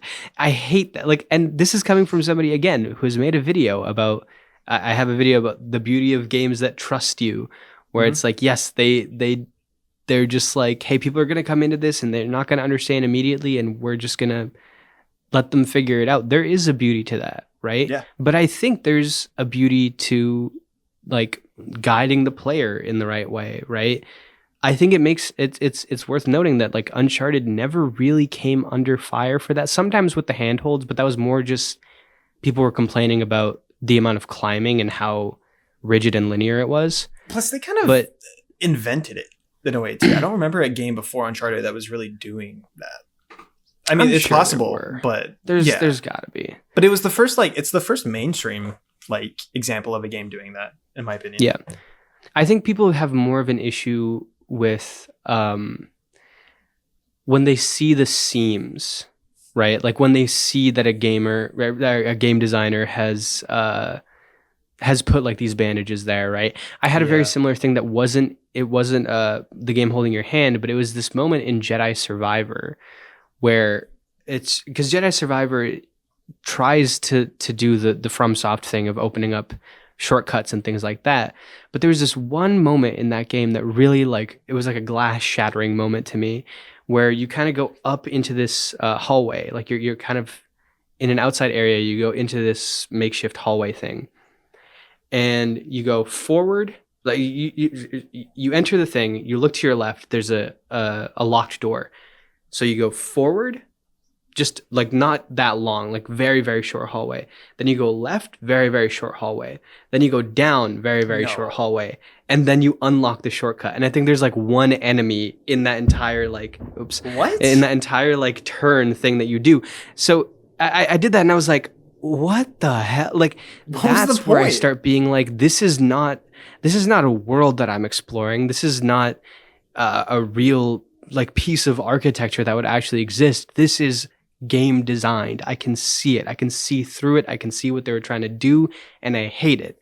And I think that's what people get more upset at. Like when they see that Yeah. giant streak of yellow paint, it's like you're making it so obvious and you're not even trying to do it in like an artistic way or an interesting way or explaining it like, oh, somebody came here and is trying to help you. That's what I think people get more upset at than actually quote unquote holding your hand. So anyways, that's my take. I like when games hold my hand personally. It's fair. Yeah, no, I see. It's cute. I like the warm embrace of a game developer You feel leading me. the ghastly hand of fucking what's his name, of Neil Druckmann. Neil Just being Cuckman, like, yes. Neil Cuckman, like, Lead go, me, I Neil said. Cuckman, to the next. go, I said. Let me shimmy through push this. Ellie over the little crate. Get Shimmy the through this trash crack, can. please. Please do it. I said. I believe in you. I gotta pee real quick. You ever get that coffee pee smell? What? When you drink some coffee before you drink water at the start of the day, and when you go pee, your pee smells like coffee. What the fuck is wrong with you? That's real. Did it just shoot straight through you? No, It's not corn. You still digest it. It should still smell But like urine. but like there's the aroma. You still get the No, piss I don't aroma. get that. Did you piss? What? I can't tell if you're being serious, or maybe you like went pissed in a Dunkin' Donuts just now. I don't know. I'm being dead serious. If you drink a lot of coffee before you drink water in the day, and then you go pee, you will smell pee. You will smell coffee in the pee. I will not test that theory because that sounds fucked up. It's gross. Yeah. To each Wait, is their this the own. first time you've peed today? No. I've had a lot of But coffee though. Okay. I went to this like coffee shop and bought, this was a cold brew, and then my girlfriend got like a small little matcha. We got it to go. It was like $30. I was like, what? Oh my god. Excuse me? It is because Jesus. they put this glass container. They put it in this glass container. And it's like, all right. I mean, it was fine. It was good. I mean, it's nice to have a glass container, I guess. Yeah, But that's I can ridiculous. return it to the coffee shop and get $2 off my next order. So That doesn't seem like that doesn't seem not efficient at all. no, it does not. I've been trying to cut out coffee actually Oh, really? because I was like, because I never really drank coffee until I came to New York, and then the city just stressed me out. So I started drinking it more. But yeah, That's fair. You drinking like tea instead, or no, no I'm caffeine at all? just off it. Yeah. Yeah, that's fair. Yeah. That's fair. I love Yeah. the taste of coffee so much, man. I can't. Okay, just gonna rapid fire a few of my other ones that I had here. Getting angry that Western developers are stealing a culture when making games around Eastern culture is extremely one-sided and often a disingenuous argument. Boy, I wonder what game you're talking about. It happened with Ghost of Tsushima. It happened with Sifu. Yeah. Those are the two that I remember the most, and I was just like, I don't get this. No. Why? Especially because like they had, professionals there, like cultural consultants and everything like that. In Sifu's case, they partnered with a lot of famous martial artists that were from Eastern countries. Yeah. In Ghost of Tsushima's case, they got like permission, they got cultural consultants. As long as you're doing it the right way, and also like people love those games in those countries, like for the most part. That's what the consensus seems to be. Obviously, I don't want to speak for everyone there, but Ghost of Tsushima especially has gotten a lot of love in Japan, and like they've made torii gates there, like in honor of Ghost of Tsushima. And where nobody cares when From Software makes a game about Victorian England. No one cares. No one mentions that. That doesn't show up at all. Yeah. Like you could make a game about feudal Japan as long as you are being like culturally sensitive. You're bringing in the right people, and you're just going through it in the right way. Yeah, as long as you're being respectful. Yeah. And so I hate it. Like, don't make a game. Like, if they made Ghost of Tsushima and every character had a straw hat and buck teeth, like that would be a different story that's entirely. Yeah. But they didn't. Another one. People who say Concord is one of the worst games of all time are just wrong. I saw a clip recently of apparently Moist Critical is doing like his worst games of all time. And I think he put Concord at the third worst game of all time. And I'm like, that is a brainlet take. That doesn't make any sense to me. It's definitely As somebody a failure, but it's not. It wasn't a bad game. If you're going to talk about biggest flops of all time, that's got to be up there. It has to be. It got shut down after like 10 days and it's from Sony and it was this however many million. Like, yeah, absolutely. That deserves to be up there. But it was like better than Ride to Hell Retribution. Yeah, you know? It's like, exactly. It's like, it was well produced. It had cutscenes. It was, the gameplay from all intents and purposes was not awful. It was just like, kind of blasé and already done before. The character design sucked, yes, but bad character design doesn't make it the third worst game of all time. Like Concord, from everything that I saw and experienced, I didn't get to really play the game, but I think the majority of people who are talking about Concord did not play the game. Mm-hmm. I can say that very confidently, that the majority of people online who are talking about Concord didn't play it. Yeah, I guess we're guilty of that too. But like, yeah, exactly. No, exactly. But I feel like with that context in mind, anybody who claims that it's one of the worst games of all time, I just don't take that seriously at all. I'm like, that doesn't make any sense to me. And then the last one, the Bat Tank is kind of sick. I like the Bat Tank. Oh, Bat Tank. Oh, yeah, I like it. You know, it's a little repetitive. I'm gonna throw one of my hot takes out here. Yeah, I think Arkham Knight's the best Arkham game. Oh yeah. Way better than I agree with you. Arkham Knight's the best Arkham, and the Bat Tank is overhated, and yeah, some of the weird mini game around it is like kind of annoying, but the way that the Batmobile operates, fucking sick. That is like one of the most fun to handle vehicles that I've ever played in a video game. The way that you interact with it, of like shooting right out of it as well and hopping straight into it and pretty cool, like tumbling around and using it as like for puzzles and stuff like that. Like, yeah, there is a kind of like at points boring minigame. And yeah, the Deathstroke fight with it is like, what? How was that the fight that you had with Deathstroke? Like, yeah, that I understand. There are bad elements of Arkham Knight, specifically the boss fights. I think are really bad. But Bat Tank, I'm a big fan of. I really like the Batmobile in that game. Yeah. All right. I want to hear yours. So I'm gonna go in reverse order. I'm gonna hit you with like my like lesser ones, and then I'm gonna hit you with the big one. Number one, Sonic is awful. Sonic has never been good. There's never been a good Sonic game.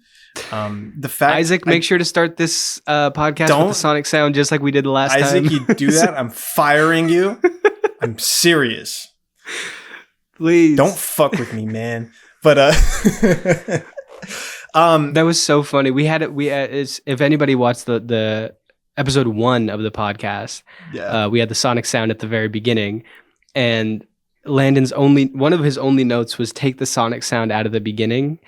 And I was in the call when we were doing the final edit with our other friend Isaac, and I heard the Sonic sound, and I knew that Landon hated it, and I was like, I'm leaving it in. I didn't tell him to take it out. Fucking asshole. Yeah, no, it's bad. I think the only redeemable aspect of Sonic is its music. That shit's pretty good. I like Sonic. Even on a gameplay point of view, like the first 3 Sonics, I don't understand it. You're supposed to go fast, and the second you go fast, the second you gain any momentum, you're a hard stop immediately. It's so fucking frustrating, so annoying. But I'm not gonna let you defend yourself. The only great Grand Theft Auto game, in my opinion, is GTA 4. All the other ones, they're good. That's crazy. They're good. They're not great. GTA 4. That is a spicy take. GTA 4 is pretty phenomenal in my opinion. But GTA 4 is also so restrictive compared to the 3 trilogy and 5. Like they just let you do so much less. But the thing is that the things that I love about GTA, which is like the main story mode and the characters and everything like that. Like, yeah, GTA 4 has some of the most, consistent performance on that front. Yeah, no, I mean, the gameplay is kind of like GTA 5 is much better gameplay wise. But I wouldn't even say much better. I think it's a little bit more polished, but GTA 5's combat is not good. It's not good, no. So easy. It's Rockstar combat, like Red Dead and GTA. Although you can't turn the auto aim assist off. It's literally just like hold L2, go up a bit, shoot, and then you get a headshot. Like that is the main like bulk of it. And so GTA 4 is a little, at least it has more. There's no aim assist like that, at least from what I remember.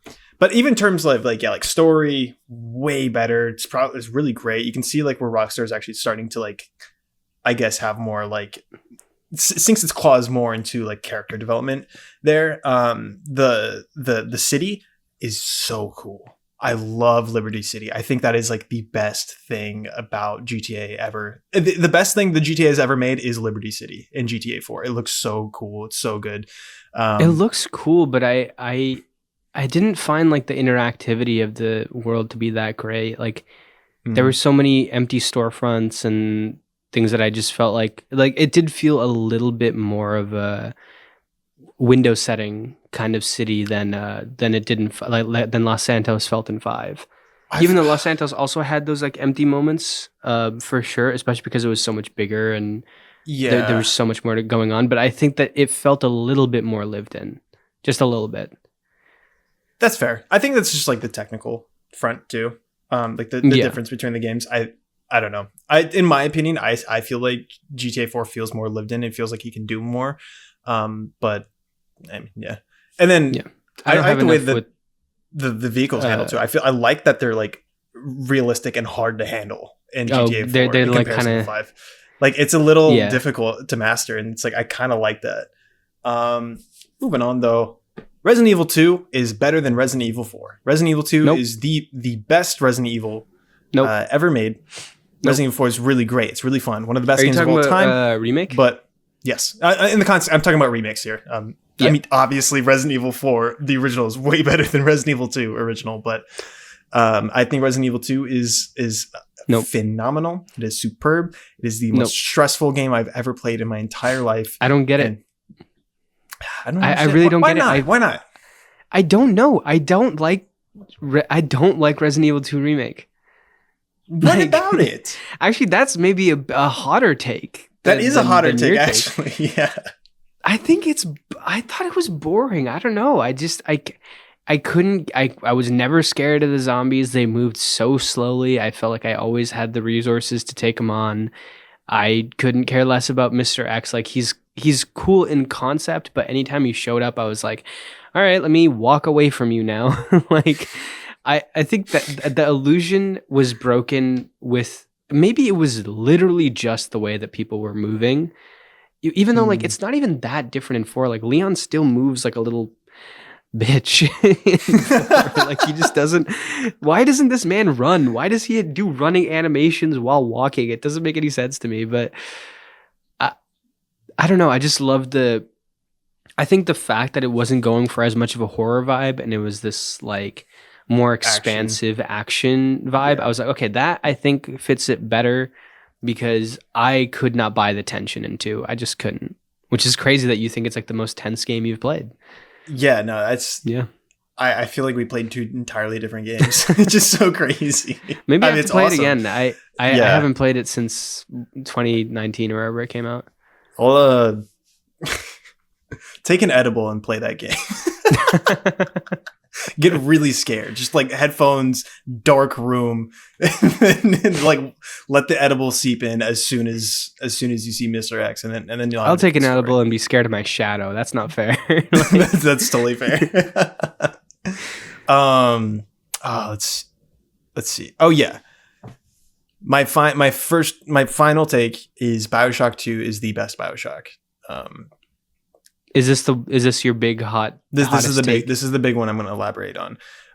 Subject Delta is way more of an interesting character. He's not the most interesting character, but I really, the fact that you play as a Big Daddy is so interesting. It's so cool, and his kind of like, I guess his progression's really interesting to me. Rapture feels way spookier, which is a big bonus from me. I like spooky things. And character moments, they're just way more interesting and appealing, and I feel like they hold more weight in 2 than they do in number 1. And the finale is so much better than the first game. It's like we've talked about how like the last half of BioShock 1 Yeah. is just like a slog, and I feel like it's way better and it's a lot more interesting in 2. Also, Minerva's Den is like some of the best BioShock ever conceived and creative. I think that DLC is so well made. It's phenomenal, and it's so underrated. But that's me. That's your spiciest take. I will say that it is. I define BioShock. I mean, we've talked about this a little bit on the podcast, our thoughts on BioShock. And mine have been BioShock is always defined to me by the big swings and like the things that it was doing that other games weren't doing, and its unique settings and twists and just a lot of like its ideas. And I've always viewed BioShock as more than the sum of its parts, because a lot of the best things in BioShock are often tied with something terrible later on, and like something that's like super flawed or whatever the case may be. BioShock 1 is an incredibly flawed game that I love. Yeah. BioShock Infinite is a game with enough flaws that I've started to not care for it quite as much like nowadays, but I still really, really like it, and I liked it a lot back in the day. So because of that, and because that's what I like about BioShock, I think BioShock 2 is my least favorite, just because it's Rapture again. You're right. It's the most consistent experience. In terms of which one is the most flawless, I would say BioShock 2. It does not repeat a lot of the same mistakes that BioShock 1 and BioShock Infinite make. And it deserves a lot more credit for that. And I think people have started coming around to BioShock 2 a lot more, but it doesn't have the things that make me interested in BioShock in it. And none of the things that I mention when I talk about my excitement around BioShock and my favorite moments in BioShock come from BioShock 2. They just don't. That's personally. Fair. So yeah, no, totally. I to each their own. You get whatever you want to get out of these games, and it's like I for some reason got a lot more out of 2. Even the story of 2 way more than 1, even though 1 is objectively more interesting. That's it for hot takes. Hot takes are done. Let's go. No more spiciness. I had a fun time. That was pretty good. That was fun. Yeah. It's gonna get spicier in the future, so absolutely put your seatbelt on. If you are a viewer, by the way, if you're a viewer and you want to give us some hot takes, we'd love to hear some of your hot takes. You know, we'll review I want to see them in the comments. We want to hear your dumbest takes, your hottest takes, the spiciest takes, and we'll ridicule you live on the Code Cleric podcast. How about that? Exactly. We'll FaceTime you and we will laugh at you directly. Yes. We'll make it our top priority to humiliate you in the way that we most can. If you have hot takes, please leave them in the comments. We'd love to hear them. Also, your thoughts on some of the stuff that we talked about today. I think there was a lot of really interesting topics here. Yeah. But yes, you have a little part 2 to this podcast. You have like another little game that you want to play here. I'm excited for this. The Steam guessing game, where we take a Steam review, a nondescript Steam review. I tell you what it is. I tell you the question, and then you have to guess what the game is. You don't tell me what it is. if you tell me what it is. Well, no. God, why am I so bad at this? You guess what the game is, and then by the third strike, I'll tell you that you failed, and then I'll tell you what the game really was. But you're a pretty smart guy. You're a pretty savvy guy. I'm sure you'll get all these. We'll see. Oh, thanks. That's setting me up for failure, but I'm excited. Okay. This review from a user. I'm so happy I never killed myself. Shit. Okay. And you said these are Steam reviews, so these have to be PC games. Yes. Compatible with PC. I'm so glad I never killed myself. Is that just him saying that he's glad that he didn't kill himself so he got to play this game? Or does oh, okay. I thought it was like maybe that was a mechanic. No. You could no. It's like, what game has that mechanic? Well, this doesn't give me anything. I'm going to say Half-Life 2. No. What? Don't give me that. You gave me nothing to go off of. Don't shake your head at me and look disappointed. That could be any good game that's ever released. That's right. They stay so true to the original game that even the sudden FPS drops when transitioning to a new location are faithfully recreated. Is this The Oblivion remaster. Yes, it is. Yeah. Let's go. Yeah. It's good. Good stuff. Okay. I'll read some of the other ones. This remaster is so good that no one will see that I'm gay. Okay.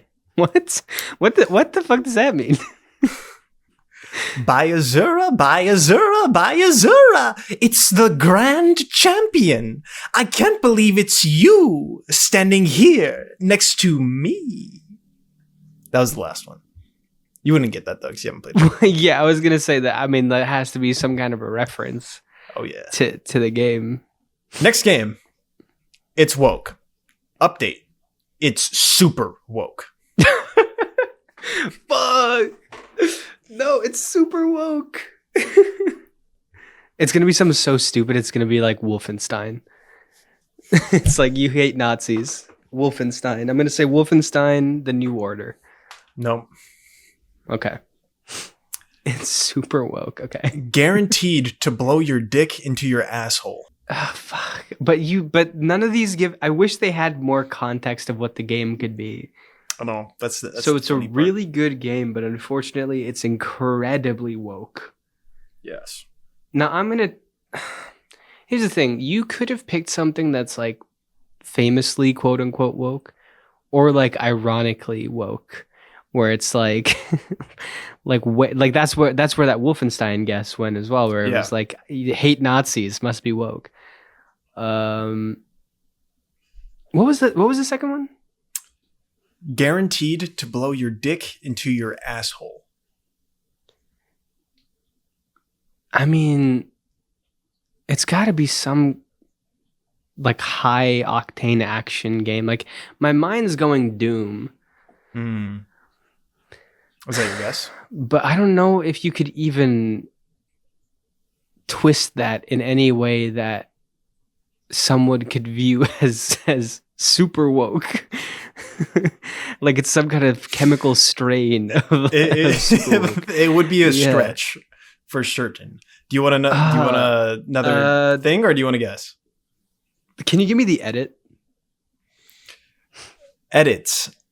It says, I don't know why it says tipple. It's not even a word, but I mean, I don't know if I mistyped that or if that was the thing. A game that looks so good and runs beautifully at launch with a 20+ hour campaign and a load of skins and unlockables and secrets you don't have to pay for. Crazy in 2025. Oh, shit. Okay. It's 2025. Runs well at launch. Can you repeat that one more time? That edit. A game that looks and runs beautifully at launch with a 20+ hour campaign and a load of skins and unlockables and secrets you don't have to pay for. Crazy in 2025. Is this Doom of the Dark Ages? Yes, it is. Okay. Wow. Yeah. I almost got there just off of no information. That's crazy. The other ones were, if you close your eyes and listen to all the marketing, the game sounds great. Once your eyes are open, it's just Woody Harrelson in a dress throwing red and green tomatoes at you. Edit after completion. Game is hot garbage. What? Wait, what's happening? I'm so confused. And then the last one is Christian Simulator. That's pretty funny. That's yeah. Where is Super Woke coming from? I don't know. I haven't played it. I can't say. One of them was the Dark Ages is it's the Doomslayer and demons. There's like and like weird. What? I saw a review where it was like apparently one of the main characters has small tits, and so that makes it woke. But unbelievable. Okay. What, to each their own? Let's to each their own. That's a good thing to put the to each their own stamp of approval on. Yes. Last one. Okay. This game made me feel wee, but also woo. This is Claire Obscure. Is it? How'd you know? This is Claire Obscure, right? How did you know? Dude, you haven't gotten far enough into the game to realize why I would know that immediately. Oh, that sucks. There's a section where one of the characters literally goes like, "Are you feeling more wee or more woo today?"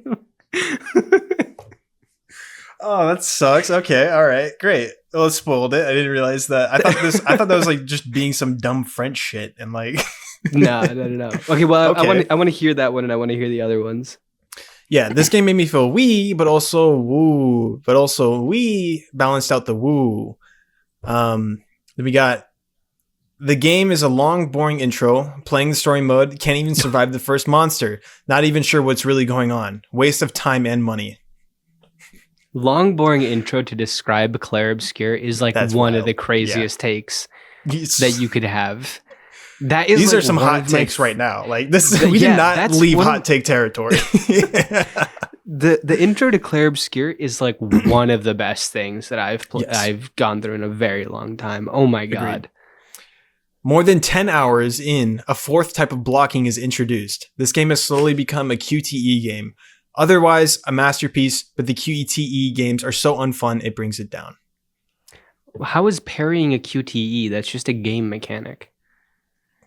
Welcome to the world of Steam reviews, my friend. Because yeah, like at that point they introduced a new type of parry, which is Yes. not a QTE. That's No. in real time reacting to something like what that any button presses a QTE then. Yes, exactly. Wow, I didn't realize these. I thought these reviews were gonna be like they were gonna subtly hint at what the game was, which I guess some of them did, but in one case unintentionally. Yes. But I was like, I didn't expect them to just be like bad, just stupid ass reviews. Yeah, no, But- I wanted to throw you in for a loop. So Yeah, that I did pretty good. I got You did. You I did got the first really two well, actually. on I got the first two on the second one, and I got the third one on the first review. I gotta find some harder ones next time. Yeah, next time. Cool. All right. Well, now so That's fun. that's the end of the Steam guessing game. Yeah, pretty fun, pretty short, pretty brisk. But now we get Yeah. into what we are playing. Yeah, absolutely. I'll go first. No problem. Yeah, go for it. Cool. Yeah. So I haven't been playing much. I'll start with the small games first. I've been playing Blasphemous on my Steam Deck. Let's and go. It's pretty good. Beautiful art style. The sound design's really great. Really visceral. Really, it's pretty hard. Man, and I'll kind of get into this because I'm playing Claire Obscure as well. I have not parried in a game in a very long time. And Okay. I'm feeling it. I'm like, holy shit, I'm so rusty at parrying. It is crazy. It's not that hard in Blasphemous at all, really. But yeah, it's nice to get like a nice 2D kind of side-scrolling, action game. The style is awesome. It's really cool. I really jive with it a lot. It's very Berserk, like incredibly. Literally, I mean, Bloodborne. Where's the camera? Right there. Bloodborne kind of has the Berserk thing right here, where it's the mark of sacrifice, but it just takes away like one pyramid from it. Right. This one, it's literally the mark of sacrifice with the two triangles, and then just gets rid of the like long stick in the middle. It's like great, awesome. But like it's just very bloody, grotesque, violent. It's not PG-13. It's rated R. This isn't your daddy's side-scrolling Goddamn action game. Hell no, there's some boobies in this one, brother. And it's like Some bloody boobies. There's knives in those boobies. tread carefully. It's pretty good stuff though. I'm not very far into it, and in fact, I'm pretty bad at it. I'm still getting used to it. So we'll see. I beat one boss. I don't remember what boss exactly, but he had like roots. He like stomp, and then like roots would like protrude from like the ground. And so that was a pretty fun boss fight. But yeah, other than that, I'm not very far. And obviously, it's very reminiscent of Dark Souls too. Obviously, yeah, of course. But, really strong game so far. I know you played it recently. Did you want to talk about it at all, or? Yeah, I mean, like I think I talked about it like a couple of weeks ago when I was playing it. I guess it's so interesting with a game like that, which I remember taking me a little bit of time when I first played it, and just this time when I replayed it, took me 2 nights. I played it like I think I had 8 total hours, like 4 hours the first night, 4 hours the next night, and I beat the whole thing. Part of that also comes down to like I actually was kind of exploring a lot. I wasn't really losing myself in some of the bigger puzzles and like really trying to stretch my brain out for it, but I was exploring quite a bit, and I think I got through like 90% of the map by the time I finished the game. Mm-hmm. It's a Metroidvania, so you can leave out certain percentage of the map. But yeah, I was ripping through it when I Yeah. replayed it. But I'm I really glad that you got on this. I've been telling you to play this for a little bit, Yeah, and you have. I'm assuming you're playing it on your Steam Deck. Yeah. It's Yeah, it's so it beautifully on there, dude. Like yeah, it's really perfect on it's the Steam Deck. the Yeah. perfect machine. Um, let's see.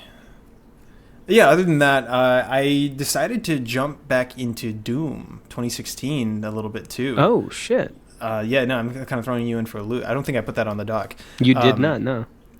Oh, because like I wrote it down in the doc, and then that night I was like, I want to play Doom right now. I've been hearing a lot of people talk about Doom: The Dark Ages, and I played a little bit of Doom 2016 last year on when I got on my PSC on my PSC. That's crazy. My PC. I got it on my PC, and it's been a game I've always wanted.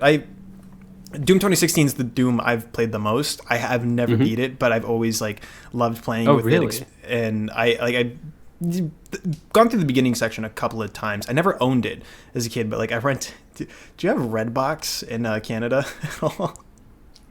I don't think so. It was like this video DVD rental things that were like outside of gas stations or like a Walgreens in my town, and so you can go up and you can rent movies, but they also had games that you can rent from there too. Right. And so it's like old Netflix where it's like you just take the CD and like you kind of go and like you put it back. And so I got Doom 2016 a couple of times through Redbox and played it that way, but never beat it. Always wanted to get into it, especially when Doom Eternal came around. I was like, wow, I really want to play these games. And I just never got around to it. But now I'm finally, last year I was like, awesome, great. And then it just fell off. I was just like, damn, I just got distracted.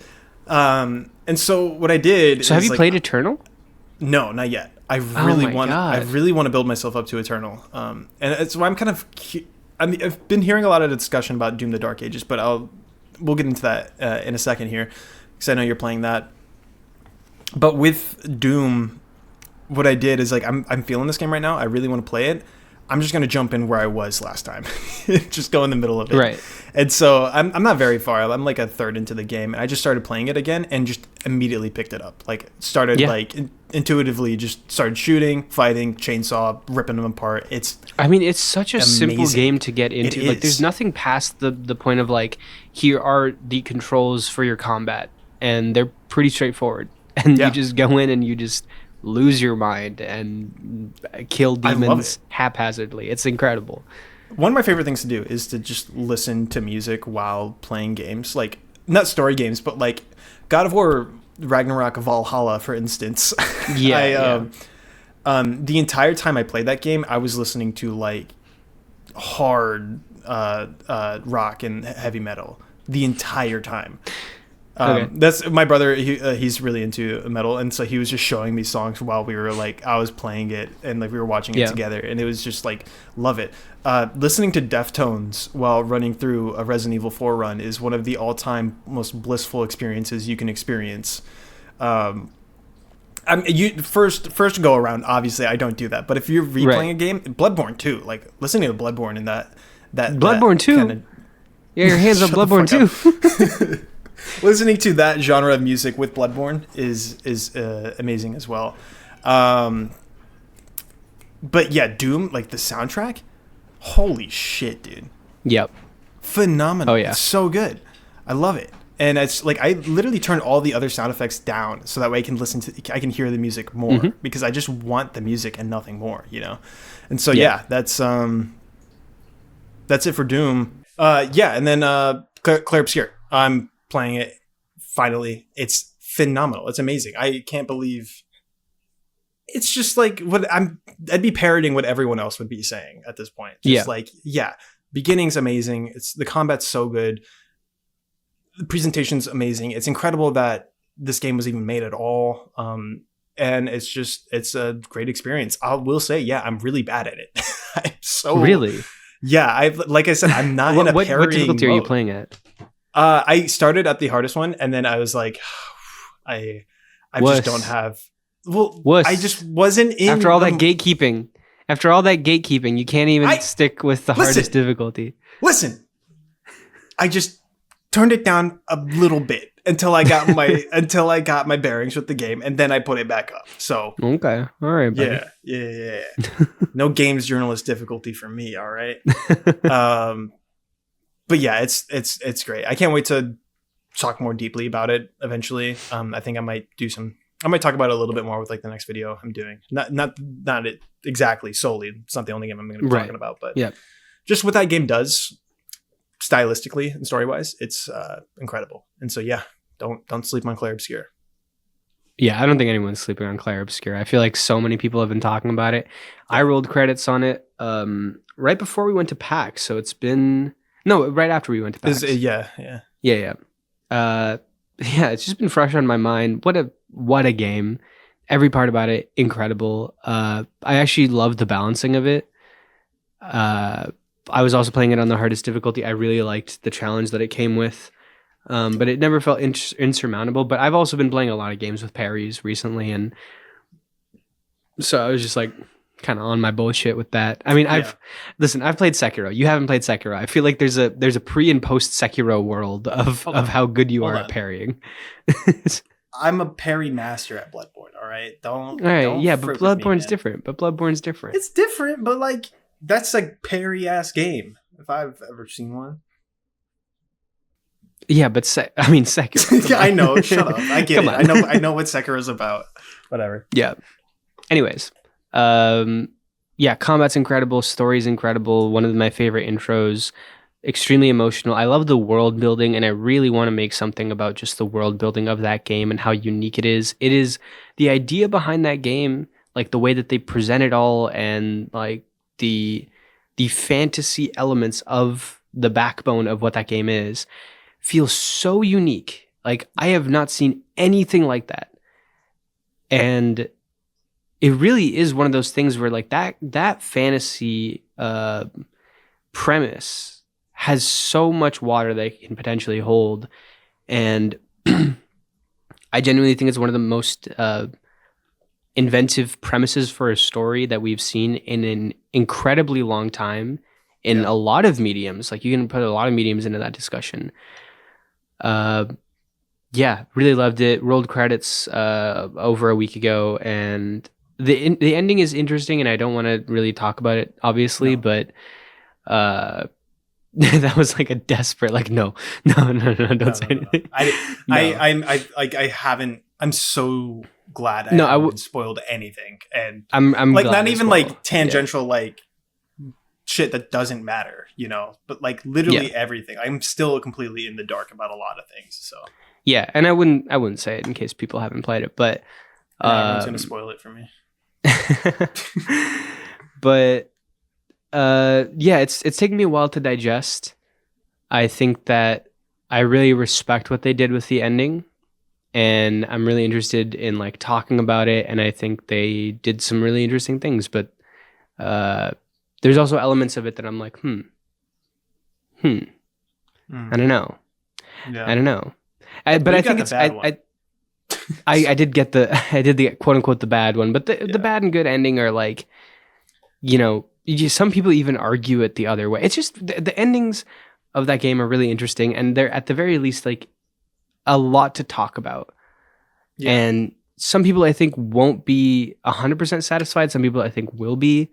But it's an ending. They're both endings that like really take a stand on what the game is, and I respect it for that.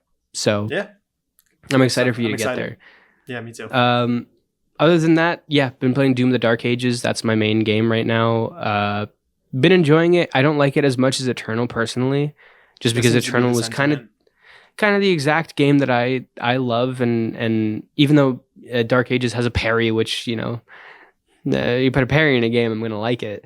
Yeah. There's a bit of a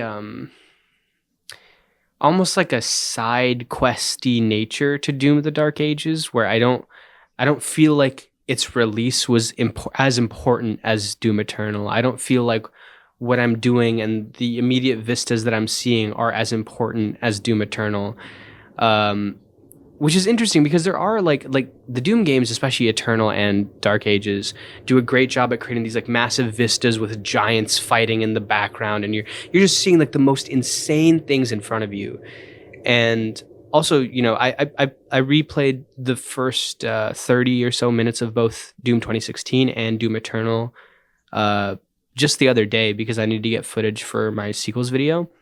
And it's so interesting seeing like how much more arcadey Doom Eternal became very quickly. There's a much more like grounded, gritty nature to Doom 2016. And then Eternal is so like, even in its sound effects and everything, it's more arcadey, the way that it visualizes everything, all that. But yeah, I think Doom, the Dark Ages doesn't feel like it's iterating a lot on what's happening before it, and I really respect it for the changes that it's making to the formula, and definitely enjoying it. I just think that, yeah, Eternal was a perfect first-person shooter for me, and Dark Ages just didn't have that same oomph to it. That's the most that I can describe it as right now, but I'm still really enjoying going through it, and it's a fun game to play with my brain off, and yeah, and more Doom is always good with me. I love that franchise, so I'm kind of at a standstill with this series right now because I want to play Eternal, but I kind of feel like I should play the Dark Ages after I beat Doom 2016. Then I do the Dark Ages, and then I go into Eternal because I want to because Eternal, from what I hear, is like the most like crazy. It's like it takes the most out of you, and so like if the Dark Ages is more, I guess, accessible in the sense, and more kind of like, I guess, streamlined, and it's a prequel, like I feel like I kind of get it because there's elements of Dark Ages where my brain, I hadn't played Eternal in a while, but my brain was automatically going to that game. I was trying to like double jump, I was trying to dash, I was trying to do like movement maneuvers that you can do in Eternal and you can't do them in Doom the Dark Ages. And I feel like if I played them back to back, I would feel very, very restricted. But Doom the Dark Ages does feel more like in line with 2016 in terms of it's more grounded, your feet are on the ground more so. And yeah, so I actually, I initially I was like, maybe you should just play them in regular order, but maybe you're right. Maybe you should play Dark Ages before Eternal. Yeah. We'll see. I don't know. I just like, part of it's because like, I want to get in, like I want to see what Doom the Dark Ages is about. Personally, that aesthetic appeals more to me as well. I think it's so cool, but I guess, we'll just have to wait and see. Yeah, and then the last game that I'm playing right now, Red Dead 1, I'm really early on in it. I never finished Red Dead 1 when I played it back in the day. Really? Yeah. It was at that point where I think I was playing Red Dead 1 around the time that I was really getting into games, and I was playing stuff like Uncharted 3 and Infamous and all those games. And I think Red Dead 1 being so much more open and having, times when you're just riding your horse and talking to people and everything like that. I think in my little baby brain, I was like, this is kind of boring. I don't know if it definitely takes more patience than So I know other games. Yeah, I've definitely experienced like a chunk of Red Dead 1, and I know a lot about it, and I know how it ends. I never personally finished it, but I know everything. But yeah, so this is my first time that I'm hopefully going to go through all the way by myself. And I'm excited, but I am pretty early on. I must be like 2 hours in or something like that. It is interesting seeing the difference between Red Dead 1 and 2 and just how they portray their story.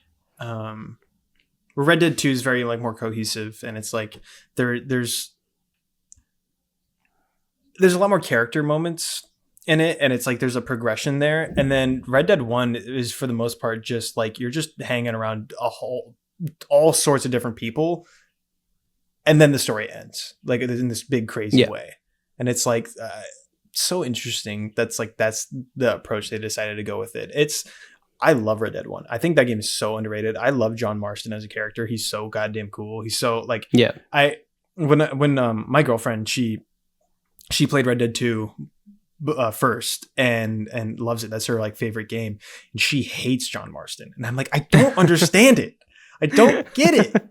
Because I played Red Dead 1 first, and I'm like, he's so kind. He's so awesome. He's just like, I love his voice. He's like, just like, I love the way he portrays himself. And it's obvious in hindsight because it's just he's kind of like he's more Arthur like in Red Dead 1 than he is in 2, and like I love that. I love seeing that progression and understanding it.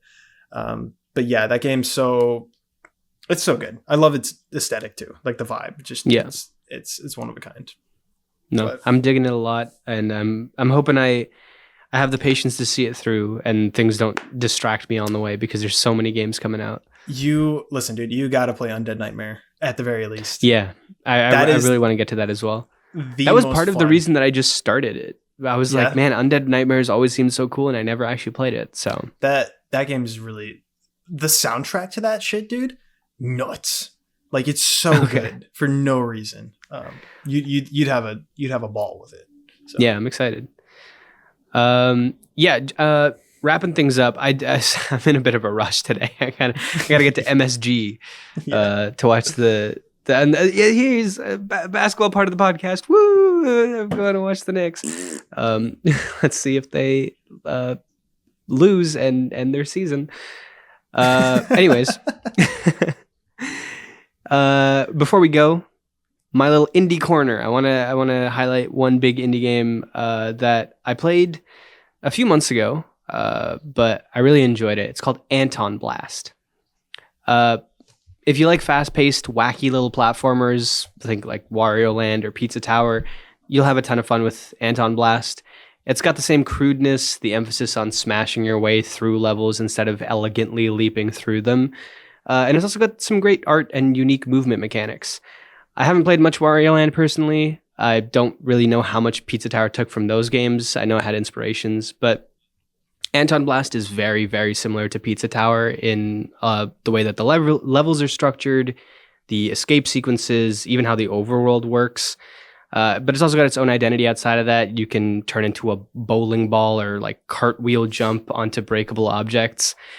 It's just one of those games that feels very fast-paced, even when you technically can take your time with it.